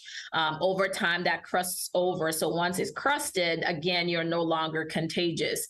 And overall, the whole exposure can last for about 2 to 4 weeks in terms of getting the burn-in, getting the rash, having the rash kind of clear up and everything resolve. It can take about 2 to 4 weeks. Unlike chickenpox, it is only contagious when you touch the fluid from the blister and rash. So for most people, they can just cover up that rash and make sure that they wash their hands pretty well and not interact with it. And in that situation, you won't be contagious to others. So does it help to get shingles early? It does not, because there is an opportunity that you can get it a second time. Most people only get it once in their lifetime, but conceivably you get it earlier, then you have that chance of, as you get older and your immunity weakens again, to be able to get it a second time. I was going to ask you, is it something that you can get again? And so you answered that question for me, which, I hope I don't end up with it at some point. But after experiencing what happened with my sister, I'm just like, wow. What about treatment? Does treatment depend? Does it vary from person to person on what works to help with either the nerve pain, the rash? How is it treated? So when you do know or have, just like your sister, have a inkling that, there's a rash or something is going on, you want to get treated with antiviral medication. So you have acyclovir or valacyclovir. Those are antivirals that you want to give within the first 48 or 72 hours. And that reduces not only the duration of the rash and the symptoms, but it reduces your chance of having what we call post-herpetic neuralgia, which is a complication that you can get after shingles, where that burning and that pain in that area actually never goes away. I've heard about that. I've actually done stories with people that have it's just debilitating and awful. What about the vaccine? We've talked about the vaccine some. Who should get it? When should they get it? Tell us more. So for the shingles vaccine, it's recommended for patients or persons over the age of 50, and it's a 2-shot vaccine. Now, if you have a weakened immune system, or say someone that has, cancer, and we know that's going on, then your provider or your physician can order for you to get the vaccine earlier than the age of 50. It's available, however, it's an expensive vaccine. So if you want to go based on recommendations, then those would be the persons that are more likely to have that shingles is age 50 and above. With more younger people seeing shingles, do you think eventually that might be altered a little bit on the age? It could be, because initially it was actually 65 and above, and so they reduced it to 50. And like we talked about, the data is showing that patients or persons over 65 and 70, the number of persons getting shingles have kind of plateaued, so it's not getting any higher. But the numbers that are going up are mostly in the people in the 40 to 50 range, and of course the younger ones are starting to go up. So I think if that trend continues, you might see the recommendation continue to drop. Well, Dr. Walters, this interview has been so interesting to me. Is there anything else that you want to mention before we let you go? In addition to getting the shingles vaccine, which is for over 50, get your chickenpox vaccine. So that is one of the things that will help kind of reduce the chances of you having that reactivation. So they kind of go hand in hand, since they're the same virus. It's just at different presentations. And this might be a dumb question, but if you've had the chickenpox, is it worth getting the chickenpox vaccine? You would not need the chickenpox vaccine. If you had chickenpox, your immunity is pretty strong to help you pass that concern of getting something again. Well, good deal. Well, Dr. Walters, I really appreciate your time, and thanks so much. Thank you.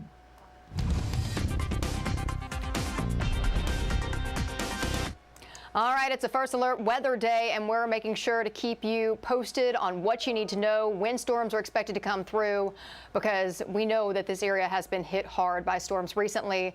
A lot of people impacted, and that just gives you that extra sense of anxiety. So we want to make sure that you're prepared, so you don't have to be worried, and you can just have everything you need to make sure that whatever happens, you're ready for it. You have a plan, and you communicate that plan with your family. Here's a live look right now from downtown Memphis. You can see winds picking up, cameras shaking there.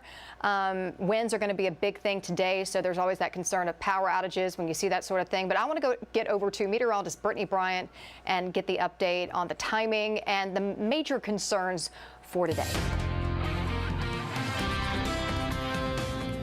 And good morning. A line of thunderstorms making their way through western Arkansas. Eventually, that will arrive in our area, but it's going to take a while before it gets here. We'll start to see thunderstorms arriving in Harrisburg and Jonesboro between 10 and 11 a.m. Most of us still dry, though, so for driving to work this morning, taking the kids to school, you won't have to deal with any rain. However, by around noon, 1 o'clock, we'll start to see some thunderstorms in Shelby County, DeSoto County. You can see that cluster of heavy rain, and some of these may be severe from Memphis, Brownsville, Dyersburg, even into Covington, which is still recovering from those thunderstorms and those tornadoes on Friday of last week.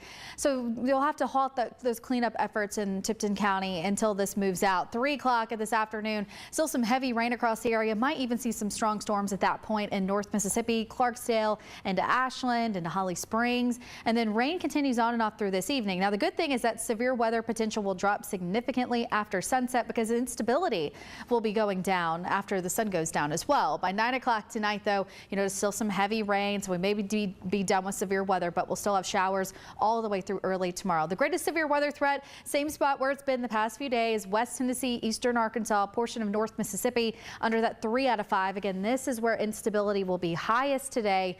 Damaging winds, hail, tornado, all a possibility, but really the two main things we'll see with any storms that become severe would be damaging winds and hail. Medium chance for that. Low threat for tornadoes, which means tornadoes are unlikely, but there's still that potential to possibly see a tornado today, although most of us will not. we also will have to watch out for some really heavy rain. So within a 24-hour period, you'll get those rainfall totals around 2 inches in Marks and Oxford, 1.5 inches in Tunica, Holly Springs, Memphis. That could be enough for some flash flooding, so we will have to monitor that. Warm today still, and the warm air is one of the factors in why we think we're going to see severe weather. Upper 70s during lunchtime today, and again, there will be a few showers by that point of the day. It will also be windy, wind gusts about 30 to 40 miles per hour this morning, continuing through at least 1 or 2 o'clock. We have a wind advisory in effect through 4, and you'll see those winds dying down, you'll notice, after 4 o'clock tonight. This weekend actually looks really nice, especially on Sunday. It's Easter weekend, of course, upper 60s on Saturday, 72 on Sunday. So if you have Easter plans, maybe you're doing some of those Easter egg hunts. At 9 a.m., 57 degrees. Also a nice morning as you travel to any church services. Noon, 66 degrees, and then by 3 o'clock, that's when we'll hit 72. So if you're doing something a little later in the day, it does look like it'll be nice and warm for us. Today we're at 78, cooler on Thursday and Friday behind the front. Highs only around 60 degrees, and then increasing those temperatures over the weekend. We have heard so much about Hyundai Hope for Wheels. It is celebrating 25 years with a record-breaking $25 million donation to fight childhood cancer. Get this, every 36 minutes, a child is diagnosed with cancer in the U.S. and Memphis, of course, being the home of St. Jude Children's Research Hospital. We know all too well about childhood cancer and how that can affect so many families across this country. Let's bring in Kevin Riley, Hyundai Hope on Wheels board member, along with 11-year-old Oliver Foster, a 11-year-old survivor, cancer survivor. Gentlemen, good morning. How are you? Good morning, Andrew. We're good. It's good to have you guys here today. So it's been 25 years since Hope on Wheels was created. Briefly tell us about this organization and what has it been like over the last 25 years? Well, Andrew, thanks for having us. And it's just truly an honor for us to work with all the researchers throughout the nation. Hyundai Hope on Wheels began as a very small charity back in 1998. And in 25 years, we've grown to an organization where this year we'll donate $25 million in pediatric cancer research grants, bringing our lifetime total to $225 million in grants. And that is fantastic news. Congratulations to you and the organization. Kevin, Oliver, I want to ask you, tell us about your own personal battle with cancer and why you're being an advocate to help others. So, when I was 5 years old, I was diagnosed with acute lymphoblastic leukemia, or ALL. Excuse me. The next day, I started treatment. After 3.5 years, I finished treatment on June 14th, 2020. And why I'm trying to help is because it's very hard to go through treatment, and I feel like nobody should have to go through what I did. Wow, Oliver, congratulations on winning this fight here, and God bless you for all that you're doing and showing how strong you are. Kevin, I want to ask, what changes have you seen in the 25 years in this fight against pediatric cancer?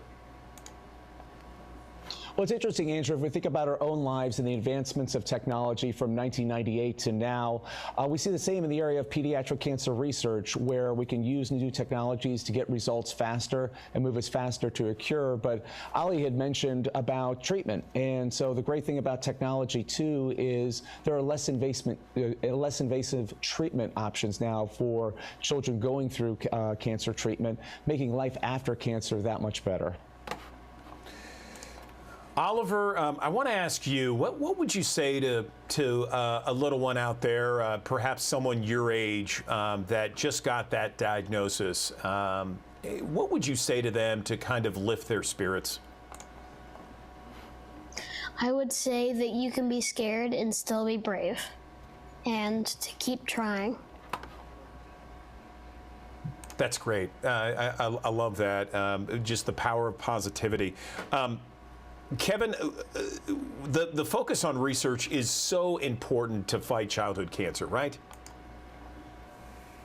Oh, absolutely. And so, Andrew, what most people don't realize, if you take a look at the landscape of federal funding for cancer research, only 4% actually goes to pediatric cancer research. So organizations like Hyundai Hope on Wheels coming into this space and funding critical pediatric cancer research at St. Jude's and in Washington, D.C. and California and everywhere in between is critically important to move us ever closer to cures for these cancers. Okay, and where can people go for more information about Hope on Wheels and where people perhaps can make a difference? Well, Andrew, they can go to HyundaiHopeOnWheels.org, and there they can learn more about the incredible research that's being undertaken at St. Jude's and all across the nation. But they also can, and I think more importantly, learn about the stories of brave cancer fighters like Ali and really be inspired by them. So we encourage you to go to HyundaiHopeOnWheels.org. Oliver, I just want to ask, what do you want to be when you grow up? An architect. Oh, yeah? Tell me why. I like drawing. Good enough reason, right? Awesome. All right. Well, Kevin Riley, Oliver Foster, we really appreciate your time. Congratulations, Oliver, and in this fight, and Kevin, congratulations on 25 years. Really appreciate it. Again, it's HyundaiHopeOnWheels.org. Gentlemen, thank you. Thank you, Andrew. A man is dead after a stabbing at the Pepper Tree Apartments in Whitehaven. This is something that we covered earlier this morning on Action News 5. Investigators say the man was rushed to Regional 1. He later died. Officers do have one person in custody. Also want to let you know about a shooting on Kennings Drive. This is in southeast Memphis. A man is dead. A woman's in critical condition after a shooting there. They were taken to Regional 1. If you have any information on either of these incidents that took place, Memphis Police would love to hear from you. You can call or text Crime Stoppers 901-528-CASH.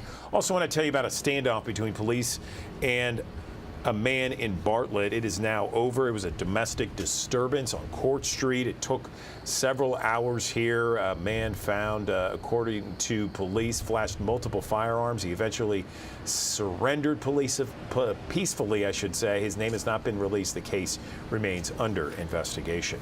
Let's go out to Wynne, Arkansas right now, where people there are keeping a close eye on the radar this week. After the devastating storms that happened last Friday. Bria Bolden shares the story of one man who was trapped under a tree Friday night. Take a look. Sean Weeks says his wife was trapped under what's left of their home where I'm standing for at least an hour. Meanwhile, he says it took more than 5 hours for neighbors and first responders to help him make it out. You go through something, you see it on the news and you watch people until you live it, you can't imagine how scary it is. Some scrapes and bruises are all Sean Weeks is left with after an EF3 tornado hit his home, trapping him under this tree for hours. It took an hour and a half to get my wife out, and they tell me it took like 5-6 hours to get me out. I don't know, it was very scary, very scary. Neighbors and first responders from the Wynne and West Memphis Fire Departments and Southern Paramedic Services stayed by Weeks' side, working tirelessly to rescue him as more rain and wind came through. Yeah, I told my crew to put a tarp over his head so he didn't drown because he was trapped down, laying flat on his back. And I told everybody to take cover. I wasn't going to leave him because he was my patient. I was going to stay with him until it was over. Paramedic Services Supervisor Melanie Fallon says Weeks was able to eventually pull himself from under the tree after hours of work to get out. There was somebody else protecting him besides me. Weeks says God got him through the unimaginable. God had his hand on me and my wife because there's no other reason that we should be alive right now. We should be dead, and we're not. Sean and his wife are staying with neighbors for now, but remain optimistic about what's to come. Reporting from Wynne, Arkansas, Bria Bolden, Action News 5. Okay, and FEMA is working to help the people in Wynne, Arkansas. As you take a look from the Action News 5 drone camera, the devastation from above. FEMA surveyed the storm damage there yesterday after Governor Sarah Huckabee Sanders and President Joe Biden signed disaster declarations. Getting assistance quickly from FEMA is going to be essential for some of the people affected by that tornado, the EF3 that happened in Wynne. Authorities say make sure you talk to an official FEMA representative. Listen. Like one of those canvassing the area, they're going to be wearing FEMA gear, right? And theoretically, you know, someone could be wearing whatever they want, but most of them are going to travel in groups. You'll see 4 or 5 person teams. Small businesses, families, anyone affected by the tornado should contact FEMA and get assistance right away.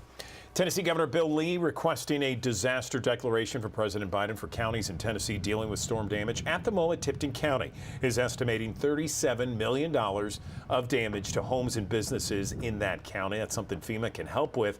That's why it's critical to get the ball rolling fast. The mayor of Covington says his first priority is to make sure people who are out of work get paid. We need to make sure that FEMA is set up to provide the dislocated worker money.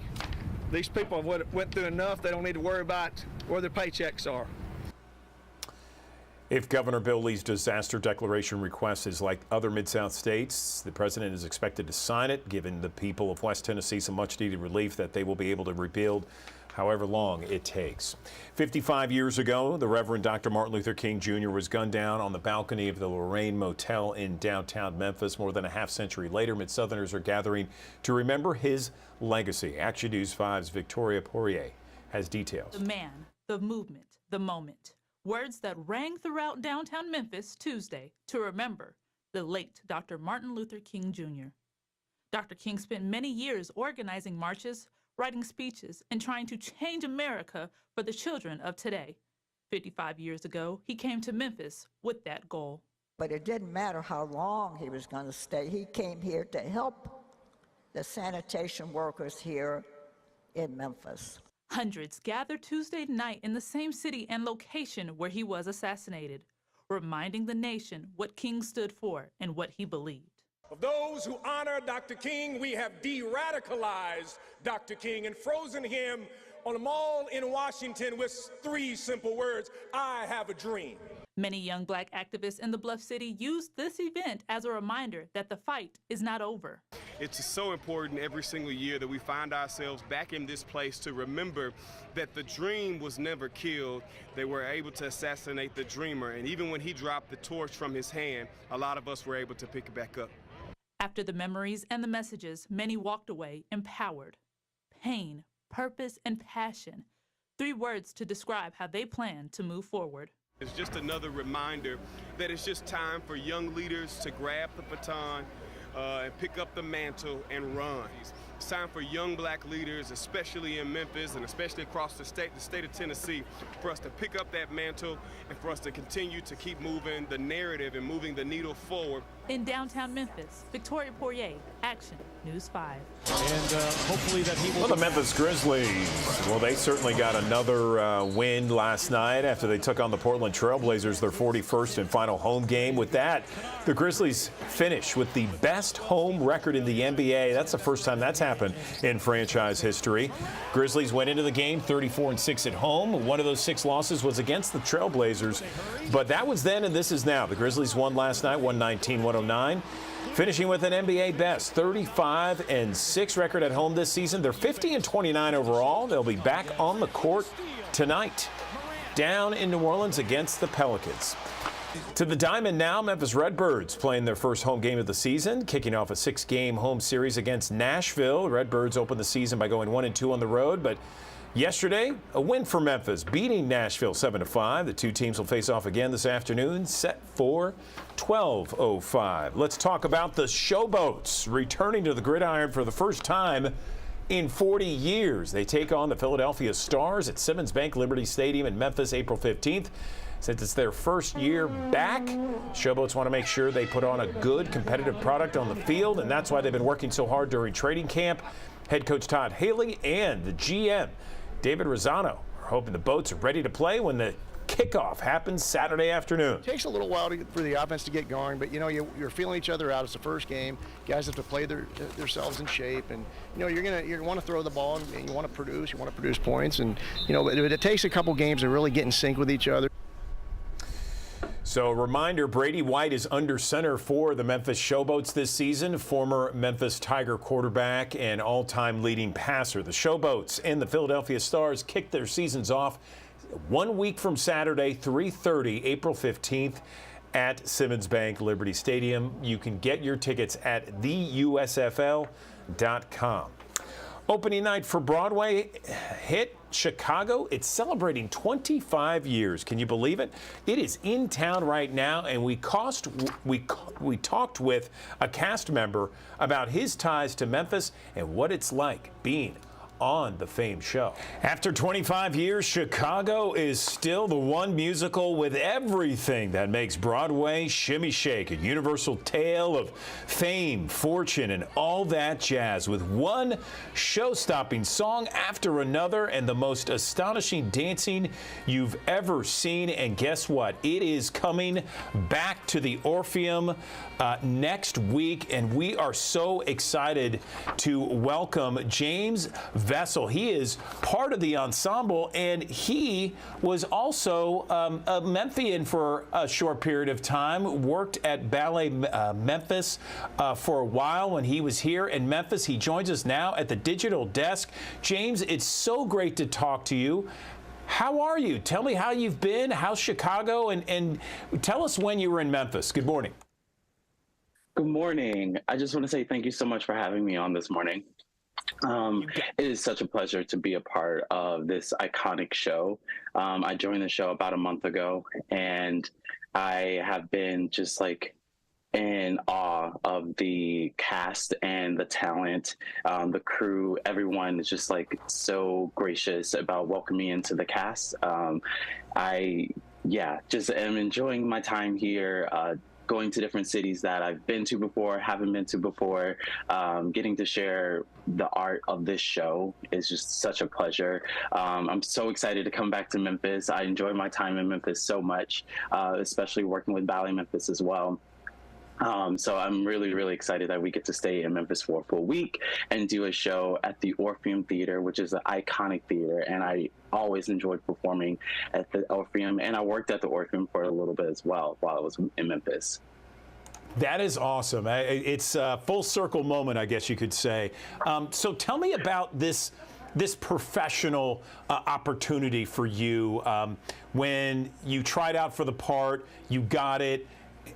What was that moment like when you found out that you're joining it? Because as you say, this is an iconic presentation that so many people know about for the last 25 years, scores of awards and honors and distinctions, and now here you are, you're part of the cast. Exactly. This process was actually like no other that I've experienced. I sent in a virtual audition where I had to do different dance numbers from the show, obviously the iconic moment of jazz, and I had to do a segment of Roxy. I had to do a singing portion and 3 short monologues. And I submitted that through my agent, and it was maybe a month and a half later when I found out that I was cast in the show. And I received the email saying that I was cast with a contract and was told, hey, you have a week to join us on tour. And so I had to pack up my life for 6 months and within a week. And I learned the show within a week as well, and was put in right away. So it's just been an amazing experience. One that I have never experienced so far. And I'm learning so much through every show, through my downtime. There's always things that I'm still learning about the show, and more, further development and the characters that I'm playing and the role that I'm in for this entire segment of the show. Tell us exactly when we're going to see you on stage, what characters are you playing, and tell us what the response has been so far on the tour. So for the show, I open as a an actor, a player in the show. I'm supporting Roxy, I'm supporting Velma, and different parts in the show. And then I come in as a reporter where we're trying to get information from Roxy throughout the show. And then towards the second act, in the second act and later in the show, I start to become the bailiff, where I am supporting the court and trying to get things moved along to get the actors, to get Roxy and Billy to get into the courtroom scene. And then I become the jury, where I am playing 6 different characters throughout the entire scene, and am reacting to the story that's being told for the very first time. So it's very interesting to go in and put on these different hats throughout each scene that I'm playing. So it's a really fun show. That sounds fantastic, James. Tell me how your time in Memphis helped prepare you for this role. My time in Memphis definitely prepared me for this role. While I also was dancing with Ballet Memphis, I did shows with Playhouse on the Square.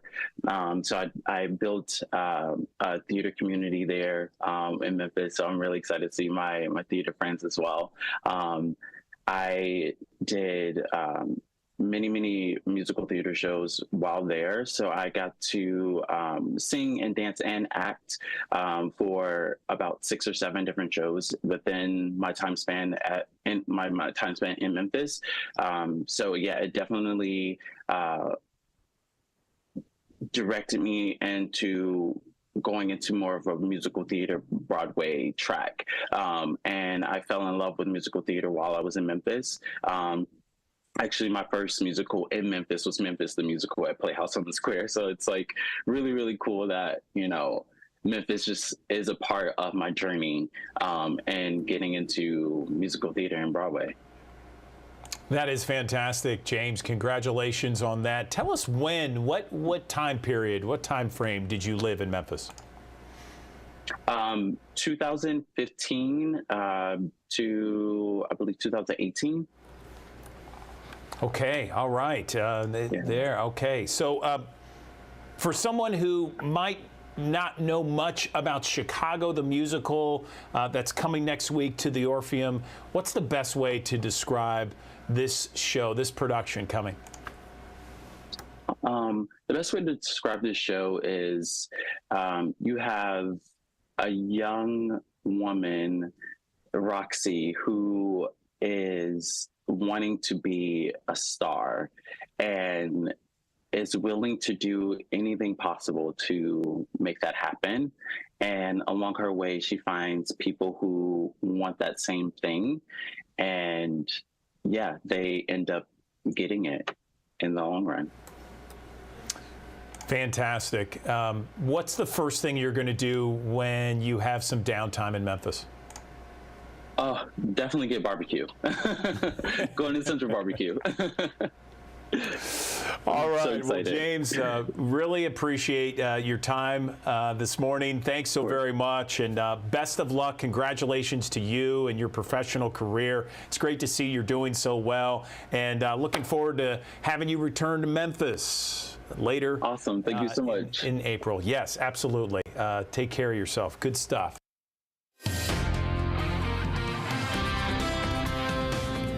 And good morning. A line of thunderstorms making their way through western Arkansas. Eventually, that will arrive in our area, but it's going to take a while before it gets here. We'll start to see thunderstorms arriving in Harrisburg and Jonesboro between 10 and 11 a.m. Most of us still dry, though, so for driving to work this morning, taking the kids to school, you won't have to deal with any rain. However, by around noon, 1 o'clock, we'll start to see some thunderstorms in Shelby County, DeSoto County. You can see that cluster of heavy rain, and some of these may be severe from Memphis, Brownsville, Dyersburg, even into Covington, which is still recovering from those thunderstorms and those tornadoes on Friday of last week. So you'll have to halt those cleanup efforts in Tipton County until this moves out. 3 o'clock this afternoon, still some heavy rain across the area. Might even see some strong storms at that point in North Mississippi, Clarksdale, into Ashland, into Holly Springs. And then rain continues on and off through this evening. Now, the good thing is that severe weather potential will drop significantly after sunset because instability will be going down after the sun goes down as well. By 9 o'clock tonight, though, there's still some heavy rain, so we may be done with severe weather, but we'll still have showers all the way through early tomorrow. The greatest severe weather threat, same spot where it's been the past few days, West Tennessee, Eastern Arkansas, portion of North Mississippi, under that 3 out of 5. Again, this is where instability will be highest today. Damaging winds, hail, tornado, all a possibility, but really the two main things we'll see with any storms that become severe would be damaging winds and hail. Medium chance for that. Low threat for tornadoes, which means tornadoes are unlikely, but there's still that potential to possibly see a tornado today, although most of us will not. We also will have to watch out for some really heavy rain. So within a 24-hour period, you'll get those rainfall totals around 2 inches in Marks and Oxford, 1.5 inches in Tunica, Holly Springs, Memphis. That could be enough for some flash flooding, so we will have to monitor that. Warm today still, and the warm air is one of the factors in why we think we're going to see severe weather. Upper 70s during lunchtime today, and again, there will be a few showers by that point of the day.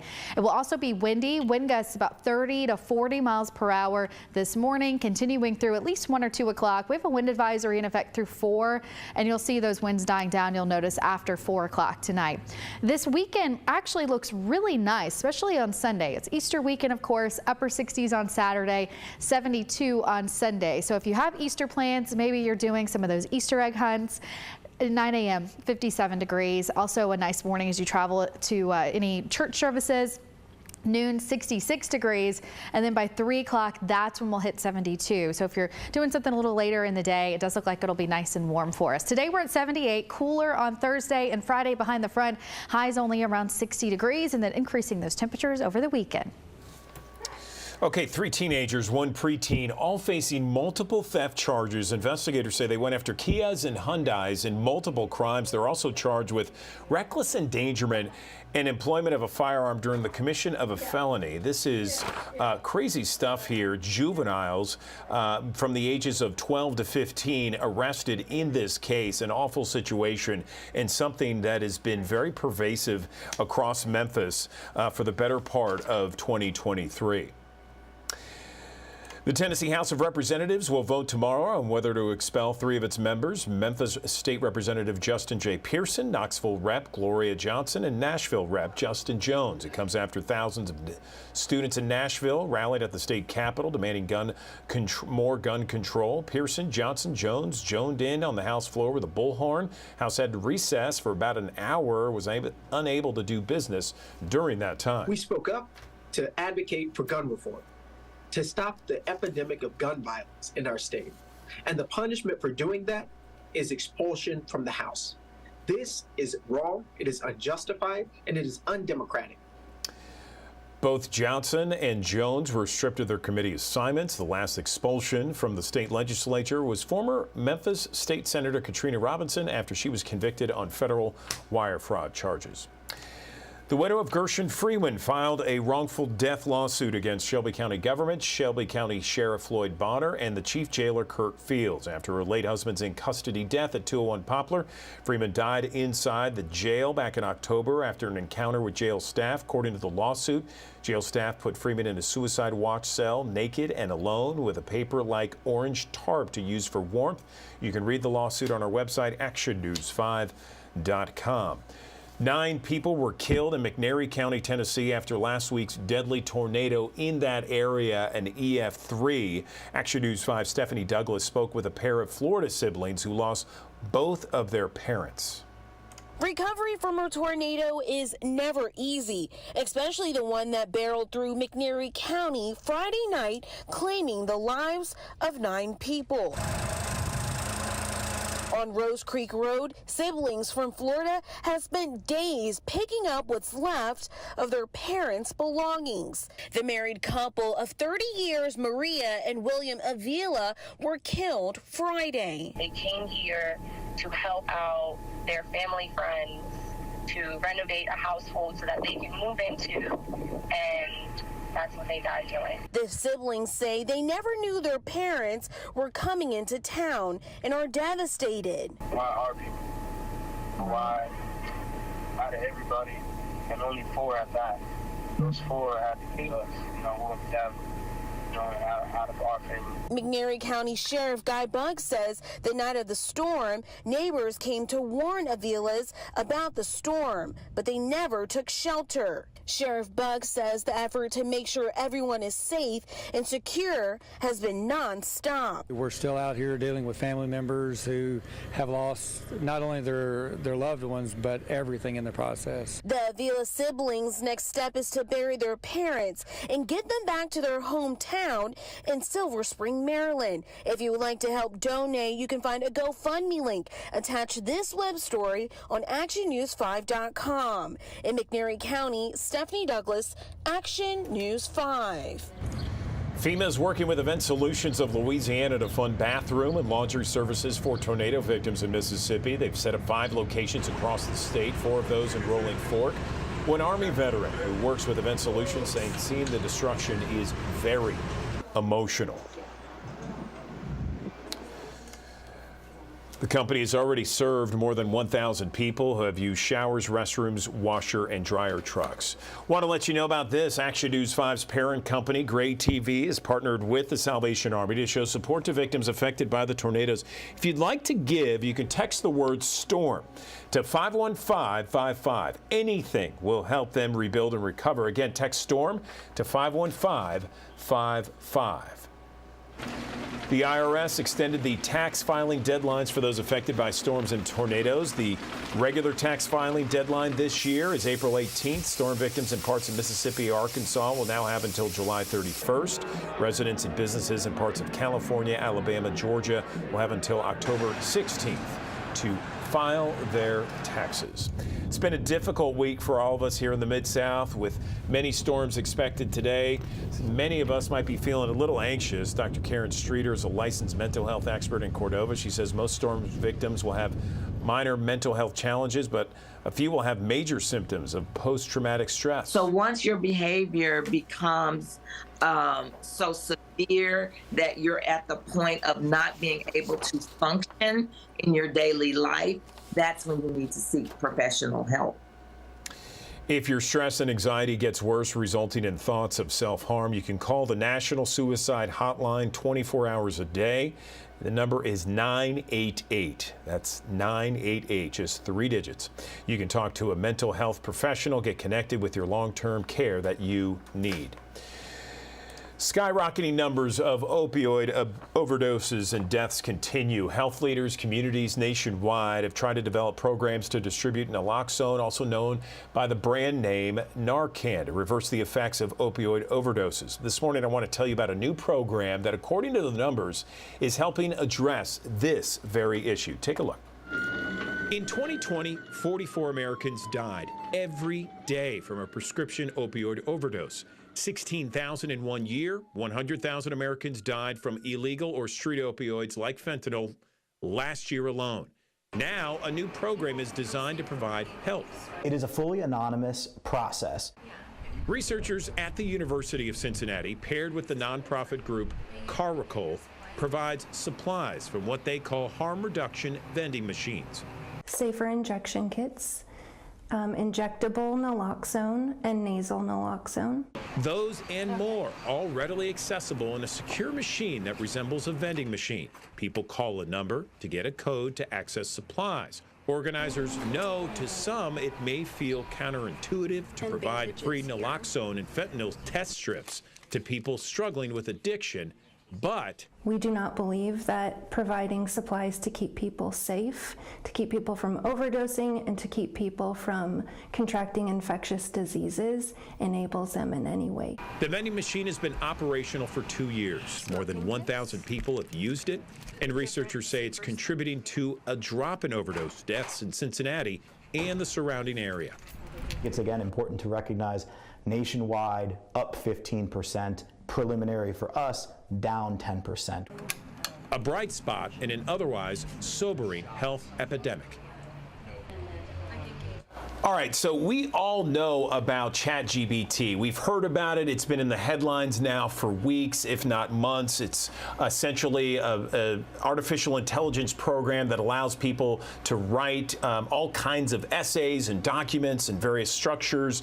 And for students across the country, they're using ChatGPT and other technology to cheat on their homework assignments, their essays, that sort of thing. And professors and teachers are having a really difficult time distinguishing ChatGPT writings versus the actual students' writings.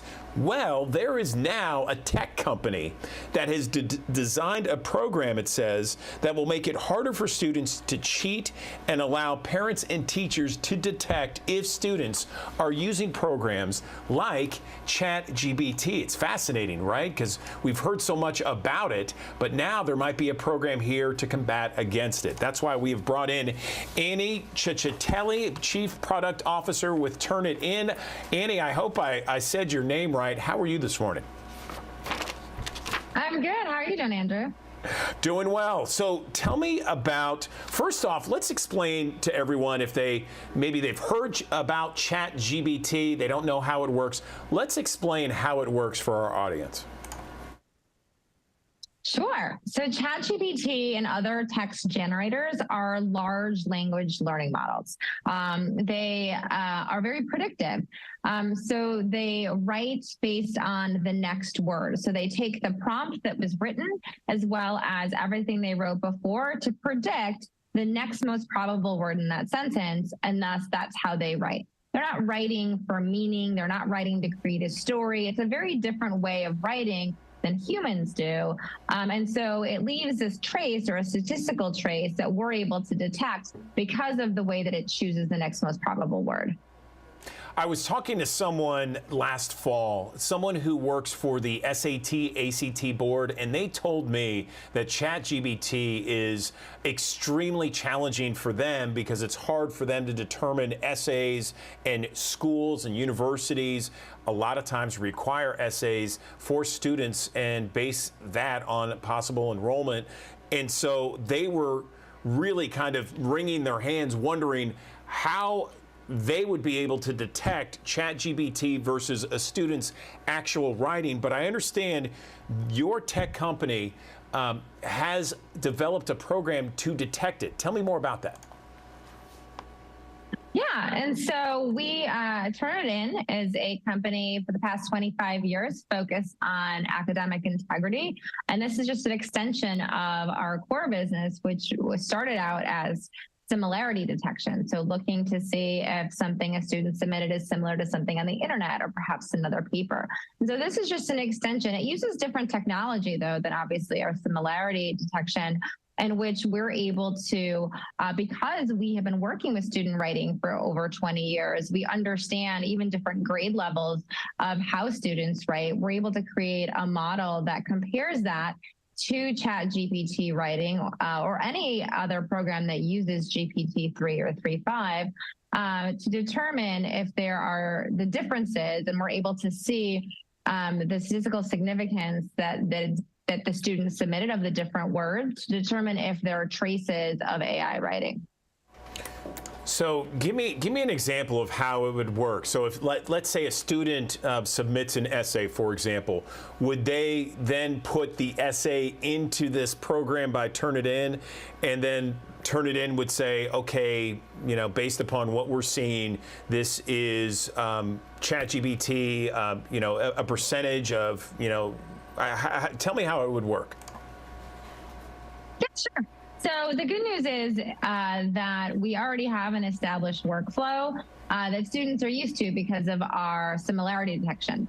So students already have a path for submitting their assignments to Turnitin, and teachers already have an interface by which they're comfortable working. And we show them today, for the similarity, we show them a copy of their submission and highlight places where there is similarity to other documents. So that already exists. And so what we've added to that interface is a button, so kind of like a flag that says AI rating, and it gives a percentage, and it's a percentage of the document. But we encourage all teachers to learn more. Don't just take what it's, just across all our tools, right? Don't just take what the percentage is, make sure that we want the teacher to click into that to see line by line where we think ChatGPT or another tool was used to create the paper. And then that gives the teacher the ability to have those conversations with the student. We believe that it shouldn't just be taken as a detection of cheating, right? We think that the teacher is going to make that determination based on what they find and what evidence we provide them.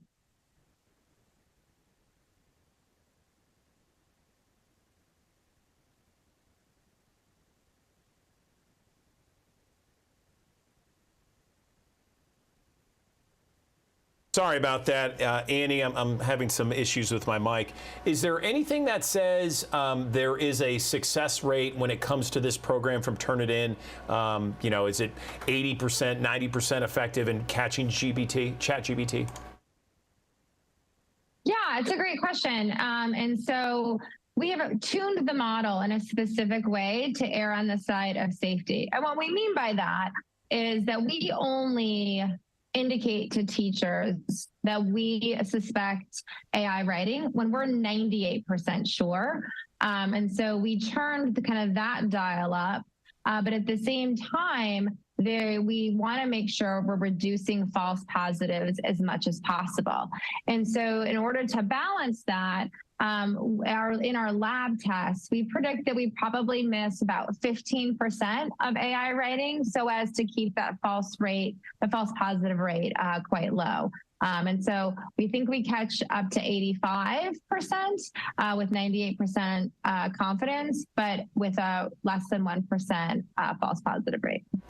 Wow. It's so interesting to hear about this, first with ChatGPT and other artificial intelligence programs, and then your program that catches ChatGPT writing, that sort of thing. It's wild. Where can people go, perhaps parents, teachers, for more information on your new program? Yeah, so teachers who use Turnitin can learn more within the interface that they're already using. There are a whole bunch of tools and best practices and FAQs to help teachers educate themselves and learn more, not just about our program, but about the use of these tools in general. And then parents and other people can go to Turnitin.com on our website, and you can learn more about our AI writing there. All right, Annie Cecchitelli, Chief Product Officer with Turnitin. We appreciate your time this morning. A fascinating development with regards to ChatGPT and other artificial intelligence programs. Thanks very much for your time. Thank you, Andrew. Okay, it is Tuesday, and we are joined by one of our favorites here on the Action News 5 Digital Desk, Talisa Franklin with WAVN The Trend, to give us an update on the community, the culture, and the conversation. Talisa, good morning. How are you doing on this Tuesday? Amazing, my brother. How are you? I am amazing as well, and I'm just curious as what you got going on. A big weekend, of course, Easter weekend. What's going on? Yes, let me tell you, there's nothing like the Bluff City, baby. I can tell you, we have the best community events. We have the best community this side of heaven. And so let me tell you, this weekend is all about the kiddos and, of course, the seniors. Just going to have a good time for Easter weekend. So I want to give you some stuff that you can do every single day, starting Friday, Saturday, and Sunday, to celebrate Easter. And so this Friday, y'all, this is going to be really cool. Reach 360 Church is doing something so phenomenal. They're doing glow in the dark. Yes, Easter egg hunt, which is happening on April the 7th, this Friday night. Listen, it starts at 7:30. It's from ages 1 for grades 1 through 12. So all the kids, bring your flashlight, because you know what's going to happen. Cash, gift cards, freebies, cake, splash, my God, candy, and 35,000 eggs. It's going to be a great night, y'all. Glow in the dark Easter egg hunt happening right here in Memphis. Reach 360 Church. That's happening right on Highway 64. Listen, for more information, just go to reach360church.com. There's so many great things happening. So that's what's happening Friday night. So kids and parents, you got something for your children to do all weekend long. And then on Saturday, I invite you to join me and so many of my friends as we have my second annual Easter extravaganza. Let me tell you, it is truly an extravaganza. If you know anything about me, baby, we're going to do a big and fun for the kids and the seniors. I tell people I love children and I love senior citizens. Let me give you a rundown of what's going to happen, right? We're going to have over 10,000 Easter egg hunt that's going to happen right there at the Hollywood Community Center. Then we're going to have Easter baskets, not just for seniors, the senior citizens, and not just for children. So we're going to have Easter baskets for senior citizens, where it's all about you. And this year, I made sure that we wanted to make sure there was a space that senior citizens can have fun. So we have a really big tent just for senior citizens, and we're going to have the bunny hop for seniors. We're going to have fun game for senior citizens. So it's going to be all fun for them too. So while the kids are bouncing over the inflatables, playing the games, winning all the prizes, getting ready for the Easter egg hunt, eat all the free hot dogs, popcorn, and cotton candy that they want. Yeah, I said absolutely free, right? Because this event is so dear to my heart, because doing something for children and seniors means so much. And I'm just so excited that so many of my friends are coming, especially Mr. and Mrs. Easter Bunny. And listen, a good thing about Mr. and Mrs. Easter Bunny, I make sure you get a free picture. So if you want to take a picture with Mr. and Mr. Easter Bunny, you get the picture free. We print them on a spot. I'm so grateful for a great team so that everybody can walk away with great memories of what happened. But let me just say this. I could not, absolutely not do this without people that care about the community just like I do. There are so many partners that came in and said, Talisa, I just want to donate. I just want to support. I just want to volunteer. And I was like, yeah. Yes, but I want to say some special up to Sleeves Up West Tennessee. And so let me tell you, Sleeves Up, have you got yourself vaccinated? So if you have not gotten vaccinated, listen, we will have ShotRx will be there at our community Easter extravaganza. So you can come and get vaccinated, get your children vaccinated as you have a great time. Leadership Memphis, Volunteer Memphis, y'all know Volunteer Memphis, Leadership Memphis. Shout out to President, CEO Reggie Crenshaw that is doing a phenomenal job. And so, you know, I'm alum. I love Leadership Memphis. And listen, UT Health Community Engagement, Oak Street, Humana, there's so many partners to Talisa. What can I do to make sure our children and our seniors have an amazing time? So listen, this Saturday, 12 to 2, all roads lead to the Hollywood Community Center. You know I'll be there jumping around like a bunny myself, y'all. We're going to have a great time for my second annual Christmas Easter extravaganza. Listen, if you want to be a part of it or you want to do something, you know what to do. Call my office, 901-213-6438. Again, 901-213-6438. And we'll be more than happy to get you plugged in. And so after we're doing all the good Easter egg hunts on Fridays and Saturdays, y'all know what time it is, right? It is time for us to go to church. Well, this year, church service is at the Botanic Gardens, y'all. I love the Botanic, right? Easter sunrise service. Shout out to Second Presbyterian Church for this sunrise service at 6:30 in the morning at the Botanic Garden to celebrate Christ's resurrection through triumph of hope over despair, light over darkness, and light over death. Listen, bring your lawn chair, bring your blanket. This is going to be a fun event. Come out to the Botanic Gardens and let's have Easter sunrise service together. Hey, it's going to be a great weekend. Just make sure you stay connected because y'all know I'm trending what's happening in this community. All right, Talisa Franklin, always bringing it on the Action News 5 digital desk. Let's switch gears here and talk about the nursing shortage, because that is a real problem, not only across Memphis and the Mid-South, but across the country. Regional One Health has a prescription for that nursing shortage, and it has to deal with a unique nurse residency program. Let's bring in Rachel Kemp, Associate Chief Nursing Officer with Regional One Health, to talk more about this program. Good morning, Rachel. Tell us about the program and what makes it so unique. Good morning, Andrew, and thanks for having me on to talk about this wonderful program that we have at Regional One Health. So at Regional One Health, we know that the way to combat this nursing shortage is to really focus on development of our new nurses that are coming out of our local nursing schools across Memphis. And they've had a unique challenge in these nursing programs because of COVID. They've been so limited in their clinical experience. So what we are aiming to do is to revamp the nursing residency programs that have already existed in nursing for years.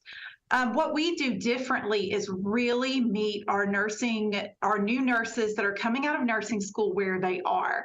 We give them surveys. We ask them constantly, what's keeping you up at night? What really makes you struggle when you come to work every day to know that you are meeting the needs of your patients and providing safe patient care? So we have a wonderful professional development team here at Regional One Health that builds a curriculum 100% around the needs of these nursing students to give them tailored education that they need in order to give the best care that they can as nurses and make them feel comfortable and safe in giving that care. And so that's what we're really excited about, is to really focus on what these students need and making them the best nurses possible. So tell me how long this program's been around, and is this for anyone in nursing school?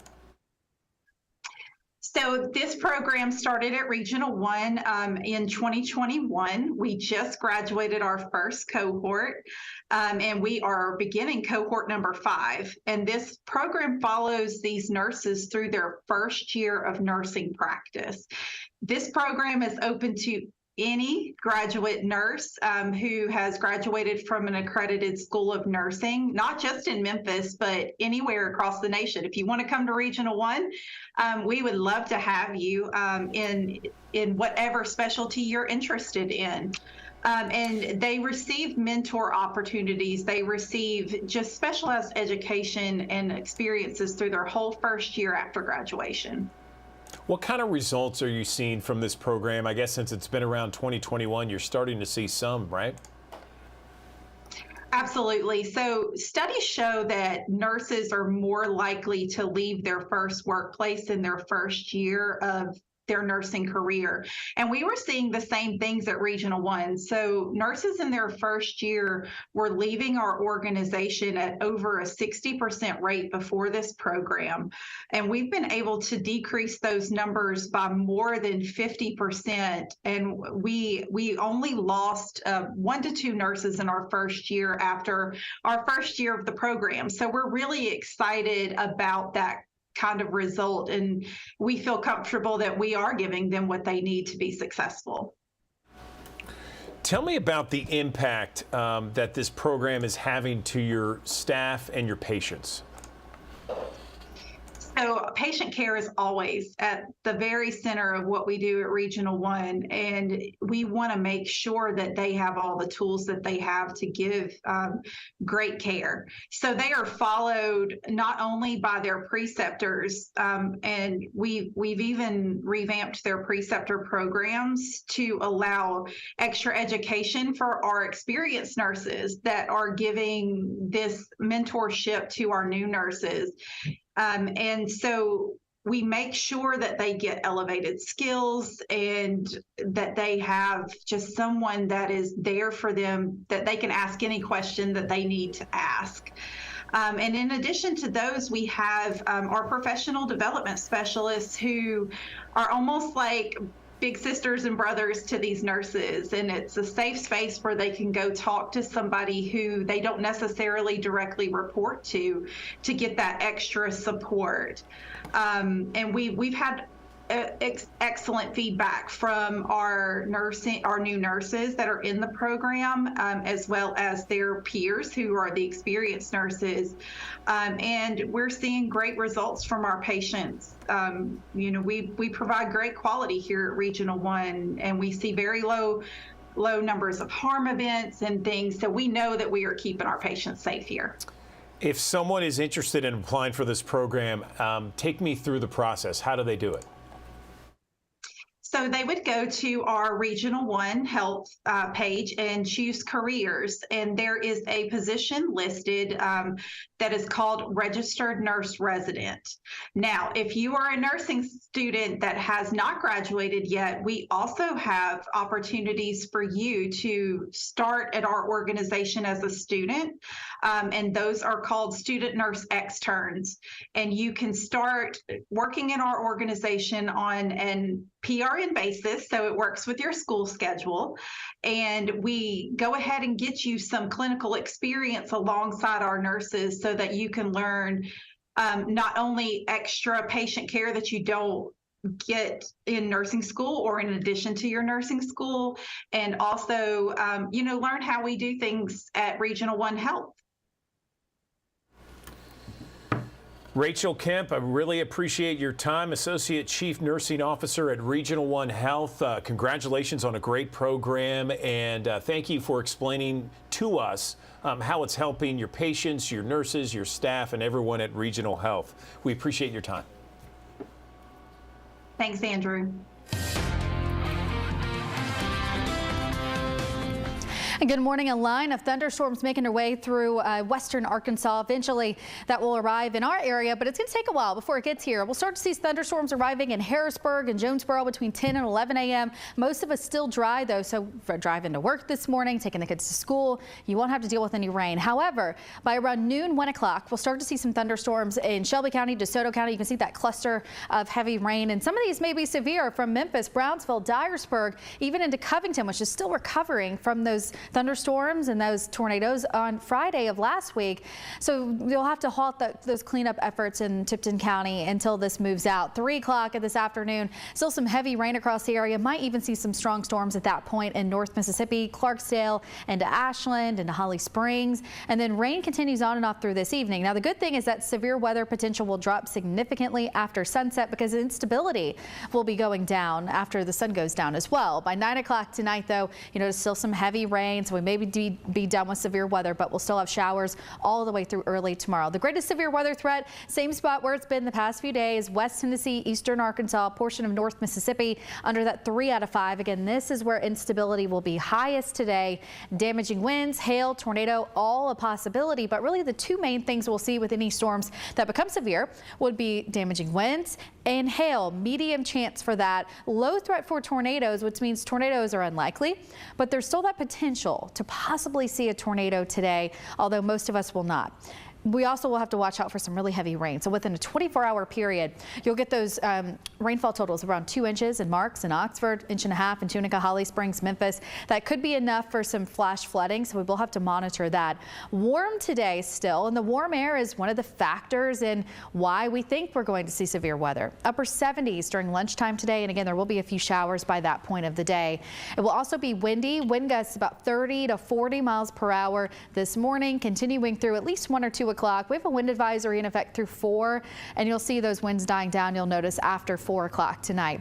This weekend actually looks really nice, especially on Sunday. It's Easter weekend, of course, upper 60s on Saturday, 72 on Sunday. So if you have Easter plans, maybe you're doing some of those Easter egg hunts.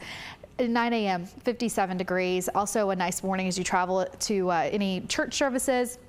Noon, 66 degrees, and then by 3 o'clock, that's when we'll hit 72. So if you're doing something a little later in the day, it does look like it'll be nice and warm for us. Today we're at 78, cooler on Thursday and Friday behind the front.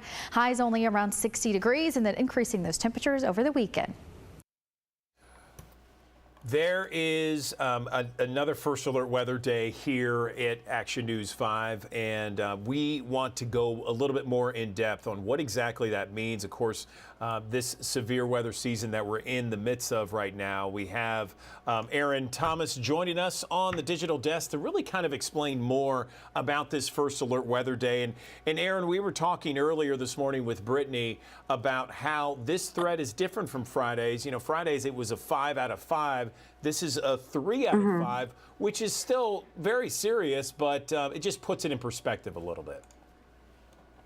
Yes, absolutely. So there is a threat for severe weather today, but not as big of a threat as what we had on Friday. We had those tornadoes that came through Wynne, Arkansas, Adamsville, Tennessee, and Covington, Tennessee.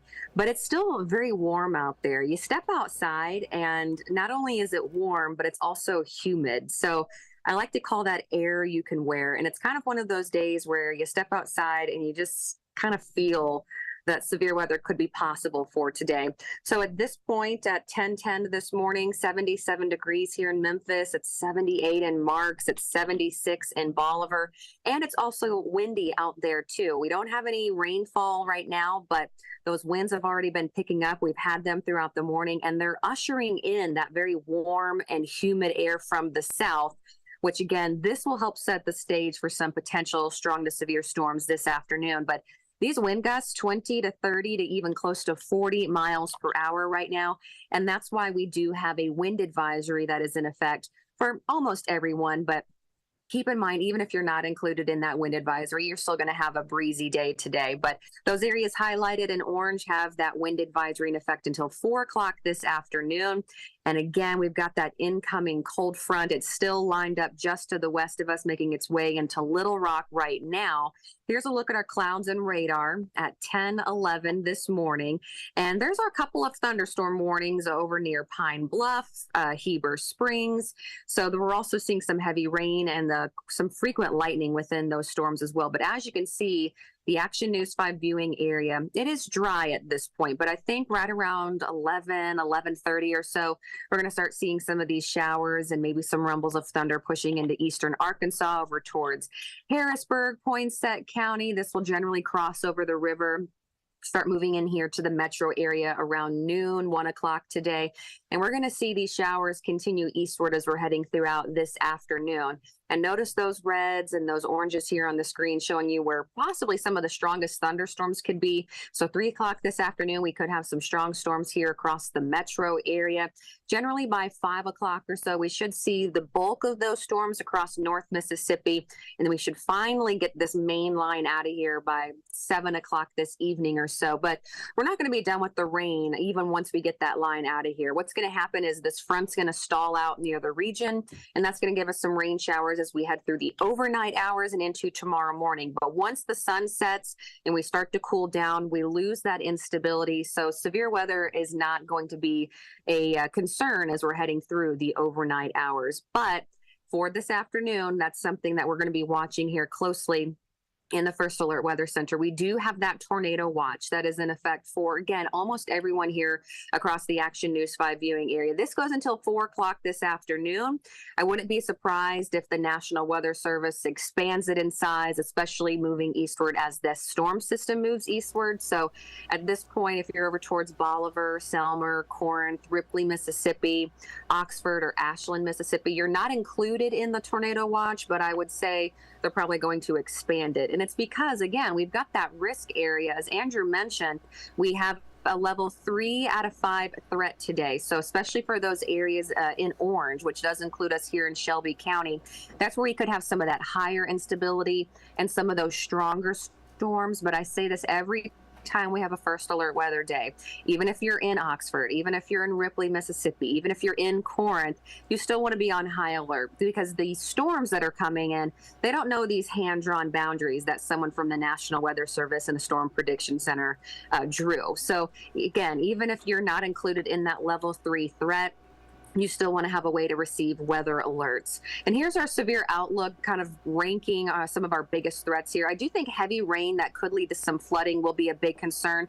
That's going to be as we're heading throughout this afternoon, but also into tomorrow too, because again, that front's going to stall out across North Mississippi. And so some of those spots could really see some heavy rain as we're heading throughout the next 24 hours. But high winds, we're already seeing those winds whipping now around 30 to 40 miles per hour. That can cause some power outages. That can cause some damage. And then some of the strongest storms could produce some hail as well. And there is a low-end tornado threat. That's why we do have that tornado watch that is in effect. And again, it's on the lower side, but the chance of a tornado is not zero. Let's talk a little bit more about the potential rainfall over the next 24 hours or so. You can see about 1.5 inches to 2 to even 2.5 inches of rainfall across North Mississippi. I do think we'll have some good rain really across the entire area. Around 3/4 of an inch to an inch overall. But again, some of those higher amounts will be for those areas across North Mississippi. So with all modes of severe weather possible, make sure you do have a way to receive weather alerts. You can always download our app. It's free. And you'll get notifications sent for your specific location. So if there's any watches or additional watches issued, you'll get that notification. If there is an active weather warning, whether that be a severe thunderstorm warning or a tornado warning, you will also get that sent to your phone as well. And you'll also have interactive radar where you could actually see where the storm is and where it is going. So again, today is a first alert weather day. We're still going to hold on to some rain as we head through the overnight and into your Thursday morning, but then we start to dry out for the end of the week, heading into this upcoming weekend. Your holiday weekend, it doesn't look bad. I still can't rule out a little bit of drizzle on Saturday, but your Easter Sunday, it does look like a good day with the sun cloud mix, temperatures in the low 70s, and we have some dry weather continuing as we're heading into Monday and Tuesday of next week. Aaron Thomas, you're always very thorough when you talk about the forecast and the weather, and I got the quad box up here to add a little bit of, I don't know, gravitas, if you will, on the Action News 5 digital desk. We got your 7-day forecast. We got a shot from downtown, our High Five camera, you and me talking here. I know that this storm is coming from the north. At least that's what I saw earlier this morning, how it's kind of dipping down a little bit. And a lot of times during winter, just a question for you. A lot of times during winter when certain storms come from the north versus the south, we see different things. You know, in the south, the snow during the winter tends to be heavier than the north is. Is there anything different with this storm because it is coming from the northern portion of the country versus a storm that's coming in the traditional way like last Friday, just straight from the west or southeast? Any differences here with all that? Well, following this system, you're certainly going to notice cooler temperatures. You're going to notice a drop in the humidity. But at this point for today, I do think that the highest severe potential, that's going to be for areas to the north. And I've also been watching some of the clouds and the radar. We've had quite a bit of sunshine this morning, especially here in the metro area. Those areas along and north of I-40 also had a good bit of sunshine today.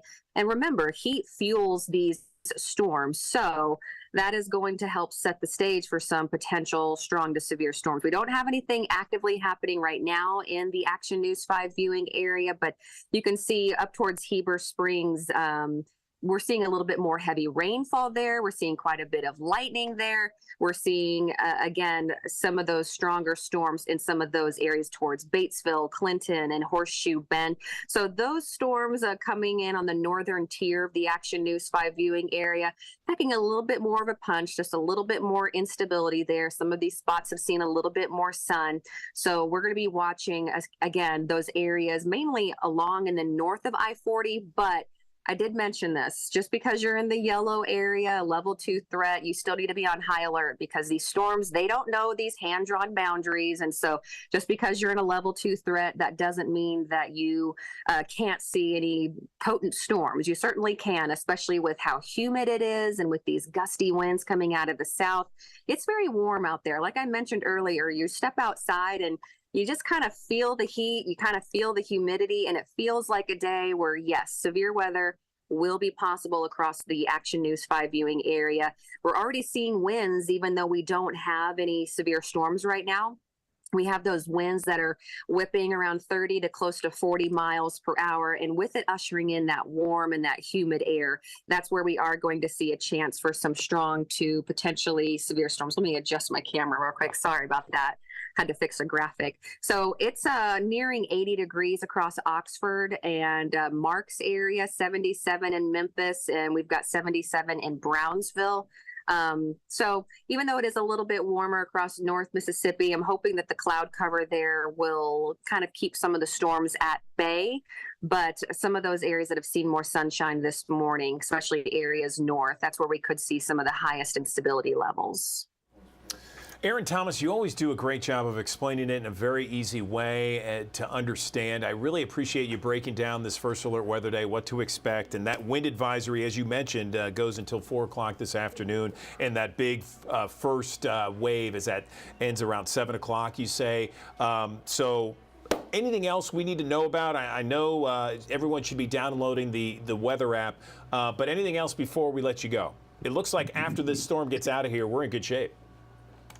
Oh, yeah, absolutely. So we're going to see a drop in humidity as we're heading into the end of this week. So your Friday, your Saturday, and your Sunday, they all look fantastic for the holiday weekend we have ahead. But yeah, I would say mainly between noon to 7 o'clock tonight. That's where we're going to have that main window of opportunity for any strong to severe storms. I did mention even after the sun sets, there will still be some rain across the Mid-South that carries over into your Thursday morning. But at that point, take a look at the temperature difference there. A high on Thursday only of 60 degrees. So with it being cooler, that severe weather threat is, we're not going to be expecting that. But with it being warm and humid today, all ahead of that cold front coming in, that cold front could really start to fire up once it makes its way here into the Mid-South. We have some of that warm and unstable air. But yeah, heading into your holiday weekend, it does look fantastic. And I see sunshine continuing into next week as well. Awesome. Awesome. Okay. Well, Erin Thomas, we appreciate your time here on the Digital Desk. Thanks very much for spelling it out for us. And good luck the rest of the day and the rest of the afternoon. Appreciate it. Thank you. One of the best interviews that you're going to see on the Action News 5 Digital Desk has to do with food. And each and every week or so, we interview the food reporter at the Commercial Appeal. And we have got a treat for you because Jennifer Chandler is joining us on the Digital Desk. And she's going to be talking about the top 10 best places for brunch, you know, either after church or with friends, having some mimosas, that sort of thing. I have to say, Jennifer, when we heard that we were talking with you about brunch, everyone in the newsroom, they lit up with their own little responses and what they liked and what they didn't like. How was it like putting together this list? Well, actually, it was a very daunting task. So I got the help of my newsroom. So this was kind of a collaboration effort for the newsroom at the Commercial Appeal. And I had everyone share what their favorite brunch spot was, and they went out to them and they did little mini reviews and told us what their favorite dishes are. So it was a really fun story to write. I like doing these collaboration things because sometimes they're ones that, you know, maybe weren't on my list before that I think I need to revisit. Well, that's awesome. There are some on the list that I recognize, and there are some that I haven't been to yet. So I'm eager to hear what you have to say.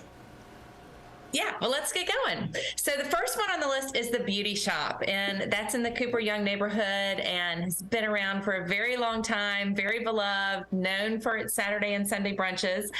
Michaela Watts, that was her favorite pick, and she went her go-to order there is the Eggs Benedict, which you can get many different ways, but she likes the kind of traditional one that's done with brown sugar honey ham. That's what you see in that picture right there. And it has a really velvety hollandaise on it, a little arugula, you know, to give it a modern spin. And she often orders it. They have this manchego and arugula and nectarine salad that she sometimes gets on the side with it. But it's a really good brunch spot. They've got great brunch cocktails as well. So Beauty Shop, classic, fun place to go for a Saturday or Sunday brunch. For sure. Next on the list is Magnolia and May. And Ray Padilla, who's our digital editor, likes to go there. And this is a tiny little restaurant by Chip and Amanda Dunham that is located off of Mendenhall. If you know where Gibson's and Gus's Fried Chicken is right there, kind of at Mendenhall, it's kind of tucked away on that side street behind Gus's. And it is a true neighborhood brasserie little restaurant. And it's always fun to go there, and they do serve brunch. And Ray's favorite dish there is the tacos con Menfo, which has a fun name. But those are just a really good loaded breakfast egg taco. So Magnolia, May, and East Memphis. Have you been there before?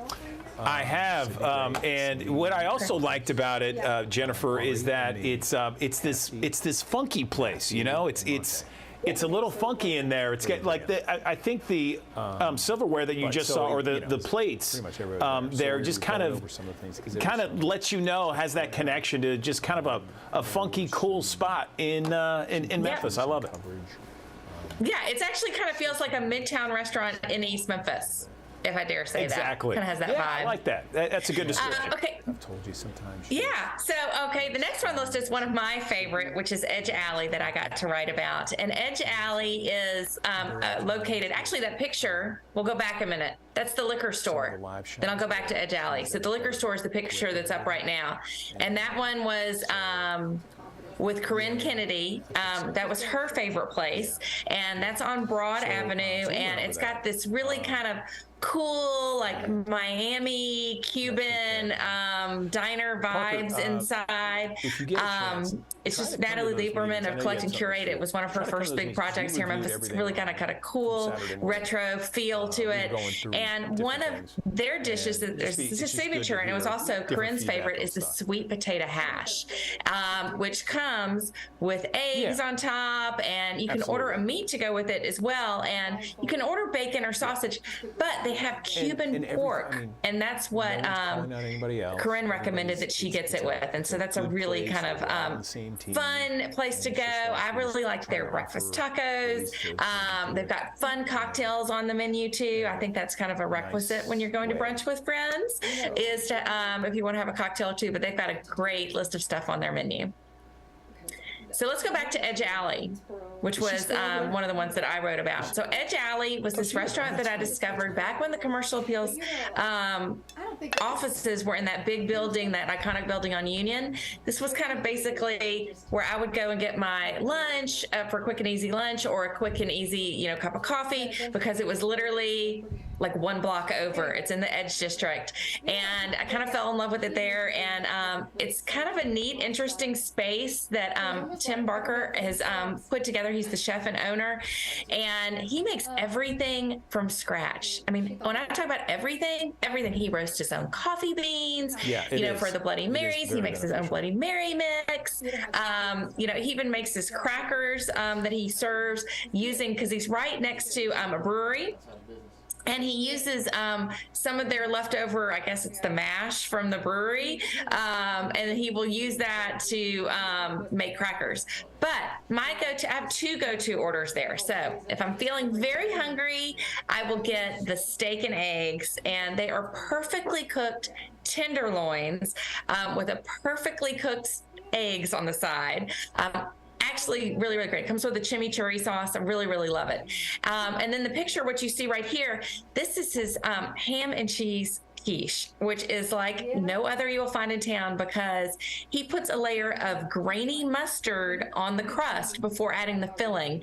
And so it's kind of very reminiscent of a ham and cheese sandwich. It's kind of crazy, but it really, really works. And definitely, I love it. Favorite drink there, when I said that he roasts his own coffee beans, I have lots of non-alcoholic coffee drinks that I like there, like his How Now Brown Cow, which is a salted caramel coffee latte. But the one I say to get is, oh my gosh, I'm gonna draw the blank on the name right now that I'm sitting here. He has one that's like, I think it's called the Good Stuff. It's a bourbon spiked coffee drink.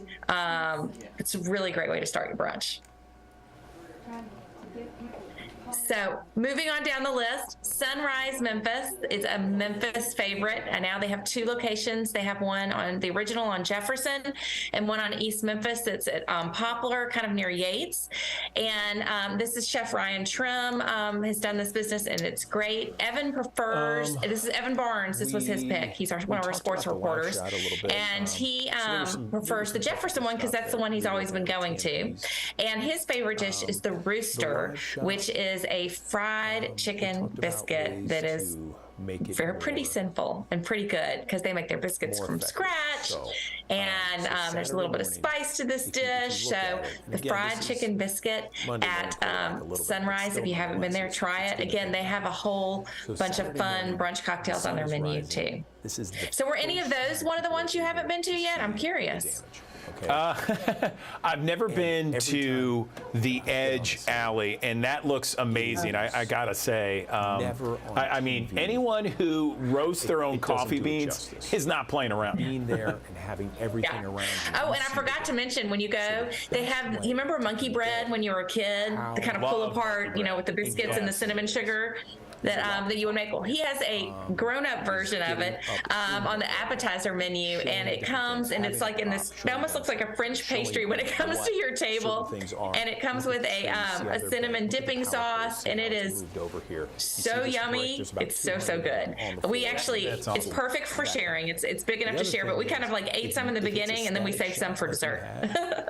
Oh, nice. Now, the liquor store, you mentioned, going back to the liquor store, Cuban influence, is that throughout the menu, throughout the day, or is that just for the breakfast? So walk and talk over the shoulder. It is throughout the day. They pretty much serve breakfast all day is what they're a diner. They have some kind of lunch type dishes as well. But there's definitely kind of a Cuban vibe before. The Toros that owned it, it recently just sold to the owners of south of Beale for just bought it actually earlier this year.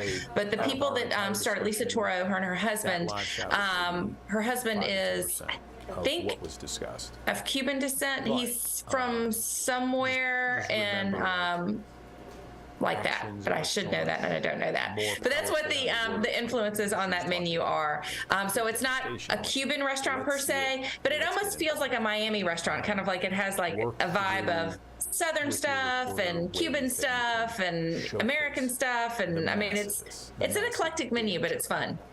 I can't wait to check it out. Those are definitely on my list.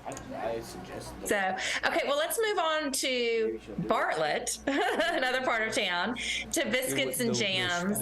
And this is a favorite spot of mine as well. Dima Amra wrote about it. And Dima is a vegetarian. And so I always love to include her in a story because I know there's so many vegetarians and vegans in Memphis now. And you're always looking for an option of where to go. And she says that Biscuits and Jams is one of her places to go that she can find something delicious to eat. And she likes the Blueberry Hill lemon blueberry waffle, which you see there, which is light and fluffy and flavorful. It comes in a traditional one and can be ordered vegan as well. Many of the waffles and the pancakes on Biscuits and Jams menu can be ordered in as a vegan version. And she gets a side of vegan sausages to go with it. And it's really, really good. Monique Williams is the owner there. They have a fun brunch cocktail menu. I'll give you a sneak preview for Easter. They're doing peep-teenies with marshmallow peeps for Easter. But she has a breakfast eggs, like a Benedict that has like a crawfish, shrimp. I don't want to say it's an étouffée, but it's just, the sauce is so good. It's like, I think she calls it her Creole Benedict. That's one of my favorite dishes there. But if you haven't been to Biscuits and Jams and Bartlett, you need to check it out. It opened, I feel like it opened sometime around 2020. It could have opened in 2019, right before the pandemic, but it was sometime around there. So it hasn't been around very long. Next on the list is a Memphis classic, Owen Brennan's. I mean, you can't really talk about brunch in Memphis without Owen Brennan's because they have that huge brunch buffet spread that is over the top, that has, omelets made to order, which you have to give a shout out to Shorty, the omelet maker. His real name is Robert Fisher. So maybe go up to him one day and say, "Hi, Robert," and you'll surprise him because everyone calls him Shorty. But he is just always puts on such a great show when making omelets there, and they're delicious. But they'll have, you can get it with crawfish étouffée on top. There's boiled shrimp. There's sometimes raw oysters. There's you name it, it's on this brunch buffet, and it's only on Sundays, and that's something to remember. And they no longer take reservations, so it is first come, first serve. So if you're going right after the church rush gets there, you may have to wait a minute. It's totally worth it. Order a cocktail and enjoy yourself outside on the patio while you wait for your table. But I always tell people to either pretty much go early as your best bet, or you can go later. But if you're hitting there around 12:15, just know that you might have a little bit of a wait. Next on the list is something a little different than when people don't necessarily think of pizza for brunch, but Hog and Hominy is one of my favorite places to go. They do have a bunch of brunch items on their menu, but you know, when I go there, I always go for the pizza. And they have two pizzas that are very kind of brunchy. The one you see here is the red eye that has that perfectly poached runny egg that when you cut into it on top. They also have a pizza called the Pruitt that has scrambled eggs on top. I mean, who would have thought? It is actually really, really good. You can start with things like they have sausage balls with Tiny Bomb mustard dipping sauce. And, you know, I always get the crab claws, which come in this like buttery garlic sauce. And here is the insider trick. When you finish the crab claws and they come to clear that plate, you say, no way, Jose, keep that plate here. And what you do is you save that garlic butter and you dip the crust from their pizzas into the garlic butter. And it is so good. Just trust me. Wow. That sounds amazing. Yeah, and fans of Grey Canary will be glad to know that they used to be known at their brunch. This is all owned by the Andrew Michael restaurant group. Grey Canary was known for these kind of like, they had these big punch bowls that they serve for brunch. They have moved that over to Hog and Hominy now. So the punch bowls are still in Memphis. They've just moved from downtown to East Memphis. So if you're going with a group, consider ordering one of their punch bowls. It's kind of a fun thing to do. Amanda Hansen back here at the Action News 5 digital desk. And this morning we want to talk about shingles. A lot of times I think people believe that this happens in older people, but if you didn't know, it can happen in younger people too. And so joining us now to talk more about this is Dr. Cyrilyn Walters with Regional One Health. Good morning, doctor. How you doing? Good morning. I'm good. How are you? I'm doing well. I'm glad to be talking with you because I think this is such an interesting topic. And one reason why, my sister, she's in her early 30s, recently had the shingles. And she was like, I had no idea at this age that I could get that sort of thing. So I felt like this is such a great topic to talk about a little bit more. So I guess first off, let's just talk about what shingles is. Okay, so shingles is actually what we refer to as herpes zoster. And so this is an infection that you can get from having a prior infection with chickenpox. It comes from the same virus. And so when you had chickenpox, that virus remained in your body, but it remained dormant or inactive. And for various reasons later in life, then you reactivate that virus and it causes shingles, which is a rash similar to chickenpox, but it's in one area of your body on one side that causes the same blistering, rash, and burning that you may have when you had chickenpox in the past. Are there things that can trigger shingles in individuals, such as stress, something like that?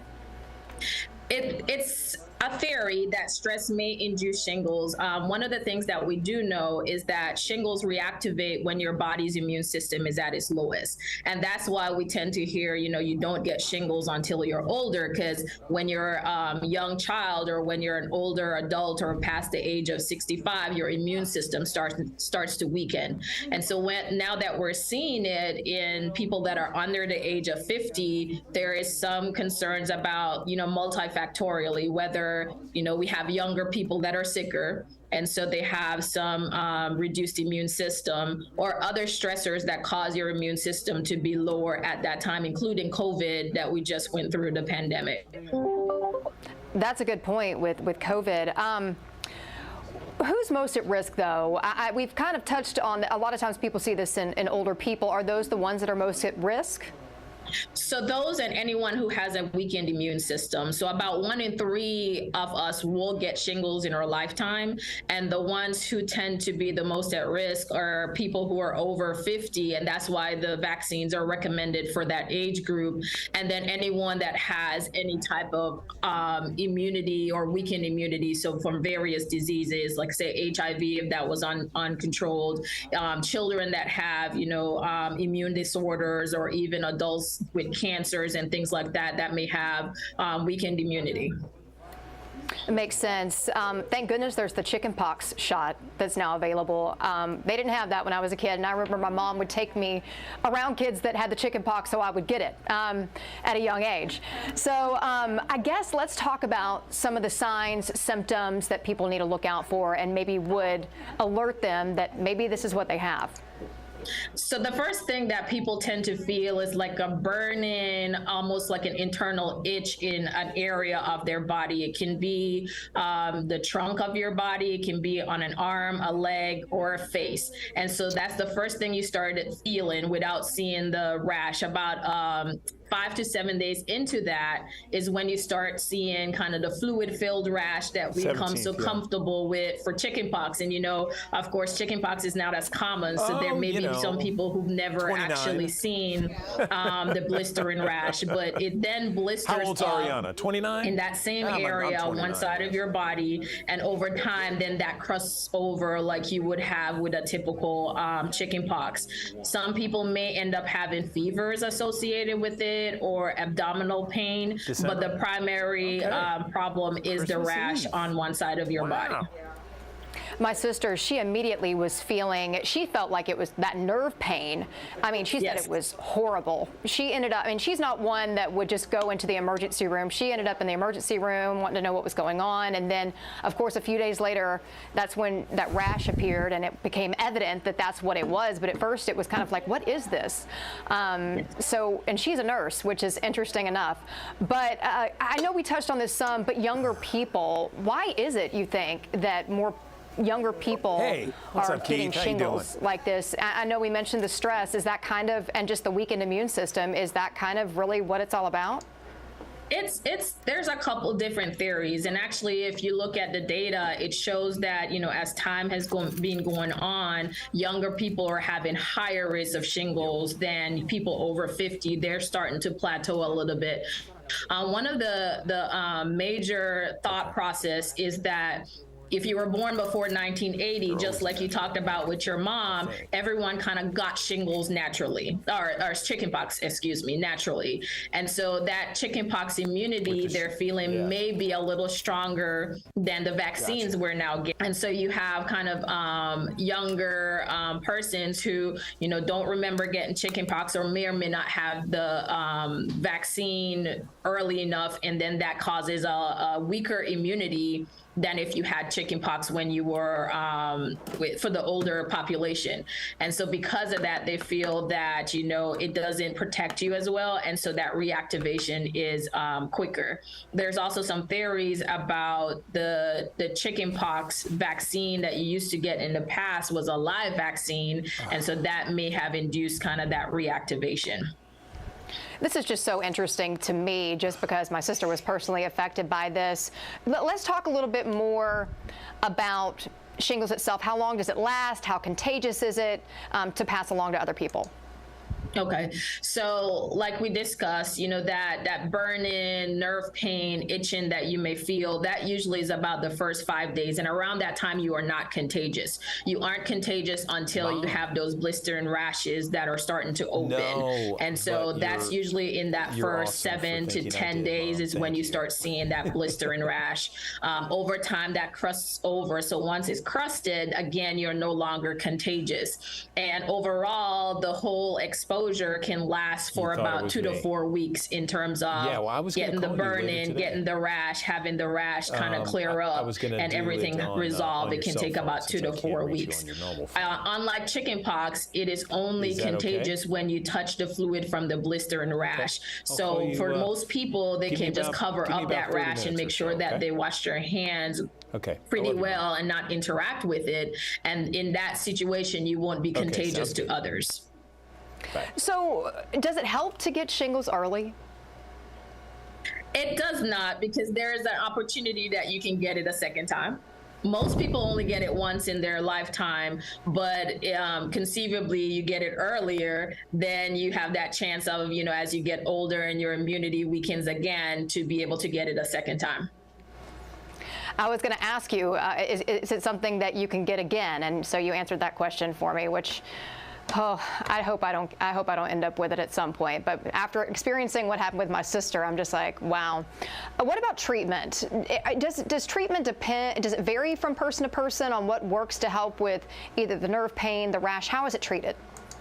So when you do know or have, just like your sister, have a inkling that, you know, there's a rash or something is going on, you want to get treated with antiviral medication. So you have acyclovir or valacyclovir. Those are antivirals that you want to give within the first 48 or 72 hours. And that reduces not only the duration of the rash and the symptoms, but it reduces your chance of having what we call post-herpetic neuralgia, which is a complication that you can get after shingles where that burning and that pain in that area actually never goes away.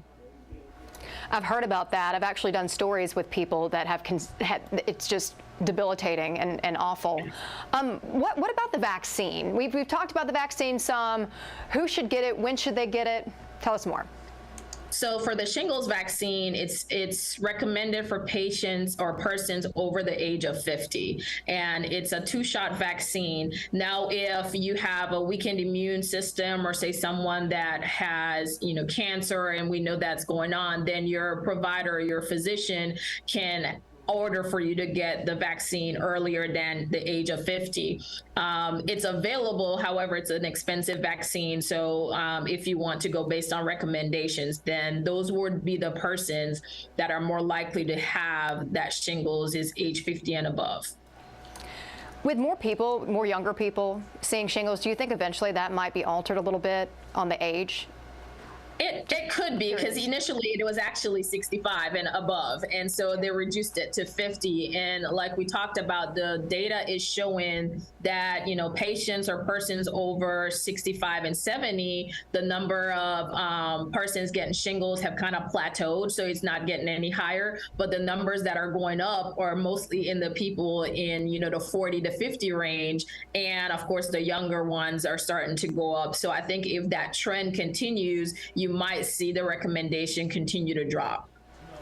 Well, Dr. Walters, this interview has been so interesting to me. Is there anything else that you want to mention before we let you go?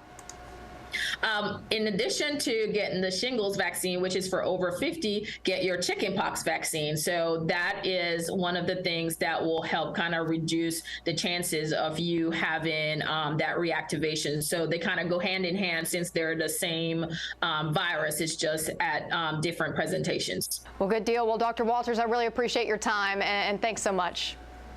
Thank you. Okay, that does it for us here in the Action News 5 digital desk. Actually, not yet. Okay, I want to go now to a story that we focused on a little bit. It has to deal with endometriosis. And what it is and some of the issues associated with that. March is National Endometriosis Awareness Month. Got a couple days left. Got to get in this one. It is certainly time to really kind of talk about this underdiagnosed condition. And joining us on the digital desk to talk more about it is Dr. Sarah Zebarth with Methodist Olive Branch. Dr. Zebarth, thank you for joining us. Let's talk about what exactly is endometriosis. Am I saying it right? Yeah, endometriosis. Yeah, so endometriosis is a condition where the endometrium, or the lining of the inside of the uterus, actually grows places in the pelvis that it shouldn't grow. So you can see little implants of that tissue growing either on the ovaries, the fallopian tubes, or the lining of the pelvis, and it can cause a lot of problems for women.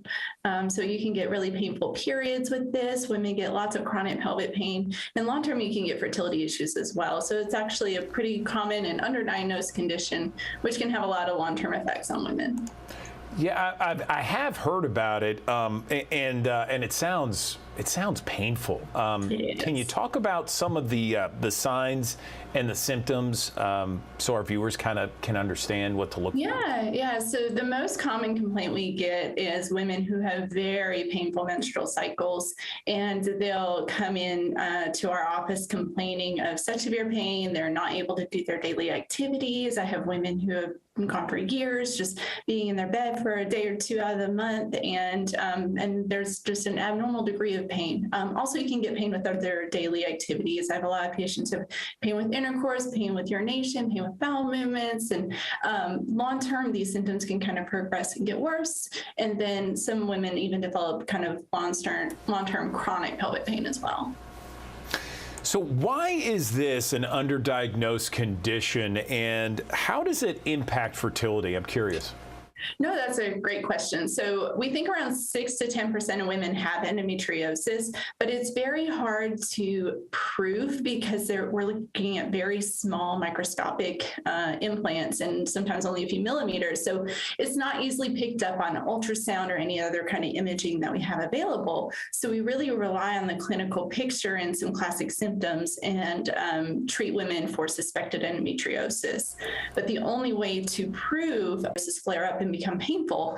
So what we often do is try to suppress the ovaries. So a lot of times we'll give women hormone therapy. Typically birth control pills can be very effective treatment at quieting down endometriosis and stopping the progression of it over time. So the mainstay therapy is hormones, and long-term surgery may be required in some patients, but not all.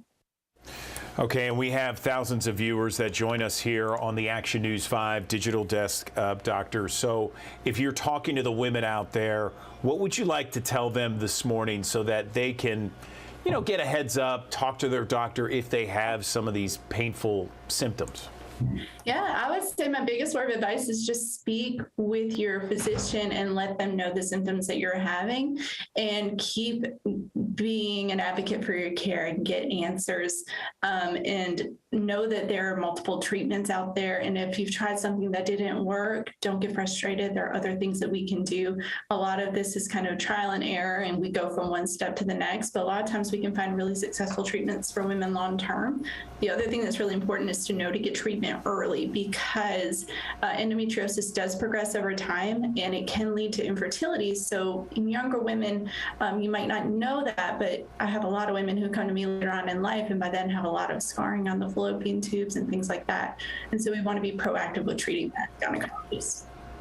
Okay, so March is National Endometriosis Awareness Month. Dr. Sarah Zebarth with Methodist Olive Branch. We really appreciate you joining us, kind of explaining what it is, the symptoms, the signs, and how very important it is to talk with your doctor if you suspect you have any of these symptoms. Thanks so very much. Appreciate it. Thank you for having me. My pleasure.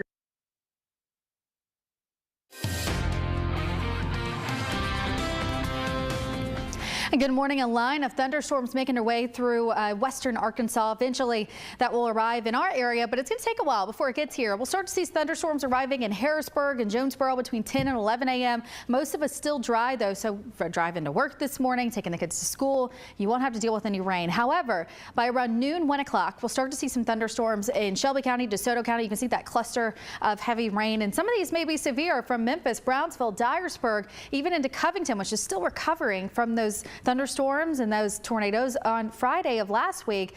So you'll have to halt those cleanup efforts in Tipton County until this moves out. 3 o'clock this afternoon, still some heavy rain across the area. Might even see some strong storms at that point in North Mississippi, Clarksdale, into Ashland, into Holly Springs. And then rain continues on and off through this evening. Now, the good thing is that severe weather potential will drop significantly after sunset because instability will be going down after the sun goes down as well. By 9 o'clock tonight, though, still some heavy rain. So we may be done with severe weather, but we'll still have showers all the way through early tomorrow. The greatest severe weather threat, same spot where it's been the past few days, West Tennessee, Eastern Arkansas, portion of North Mississippi, under that 3 out of 5. Again, this is where instability will be highest today.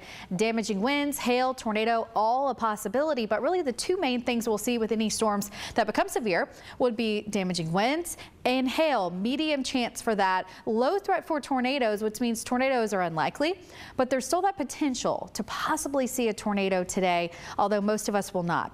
We also will have to watch out for some really heavy rain. So within a 24-hour period, you'll get those rainfall totals around 2 inches in Marks and Oxford, 1.5 inches in Tunica, Holly Springs, Memphis. That could be enough for some flash flooding, so we will have to monitor that. Warm today still, and the warm air is one of the factors in why we think we're going to see severe weather. Upper 70s during lunchtime today, and again, there will be a few showers by that point of the day.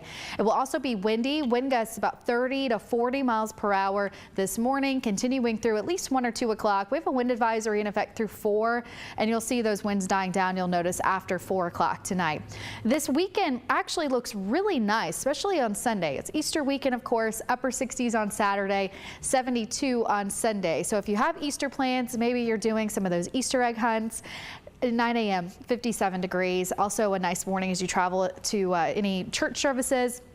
Noon, 66 degrees, and then by 3 o'clock, that's when we'll hit 72. So if you're doing something a little later in the day, it does look like it'll be nice and warm for us. Today we're at 78, cooler on Thursday and Friday behind the front. Highs only around 60 degrees, and then increasing those temperatures. I'm doing something that I love to do. So am I, pure and simple. You don't do this for 26 years if you don't like it. This month's Mid-South Heroes are a pair of crossing guards with the Germantown Police Department who put on the uniform and a smile each and every day. Peggy Grammer has been a crossing guard for more than a decade, while her co-worker, Faye Lester, has been at it for over 25 years. These two are at their posts every morning and afternoon, dealing with traffic, parents, and weather. The worst part for me is lightning. I don't mind the rain. I don't mind the cold. I don't like the hot, but I do not like lightning.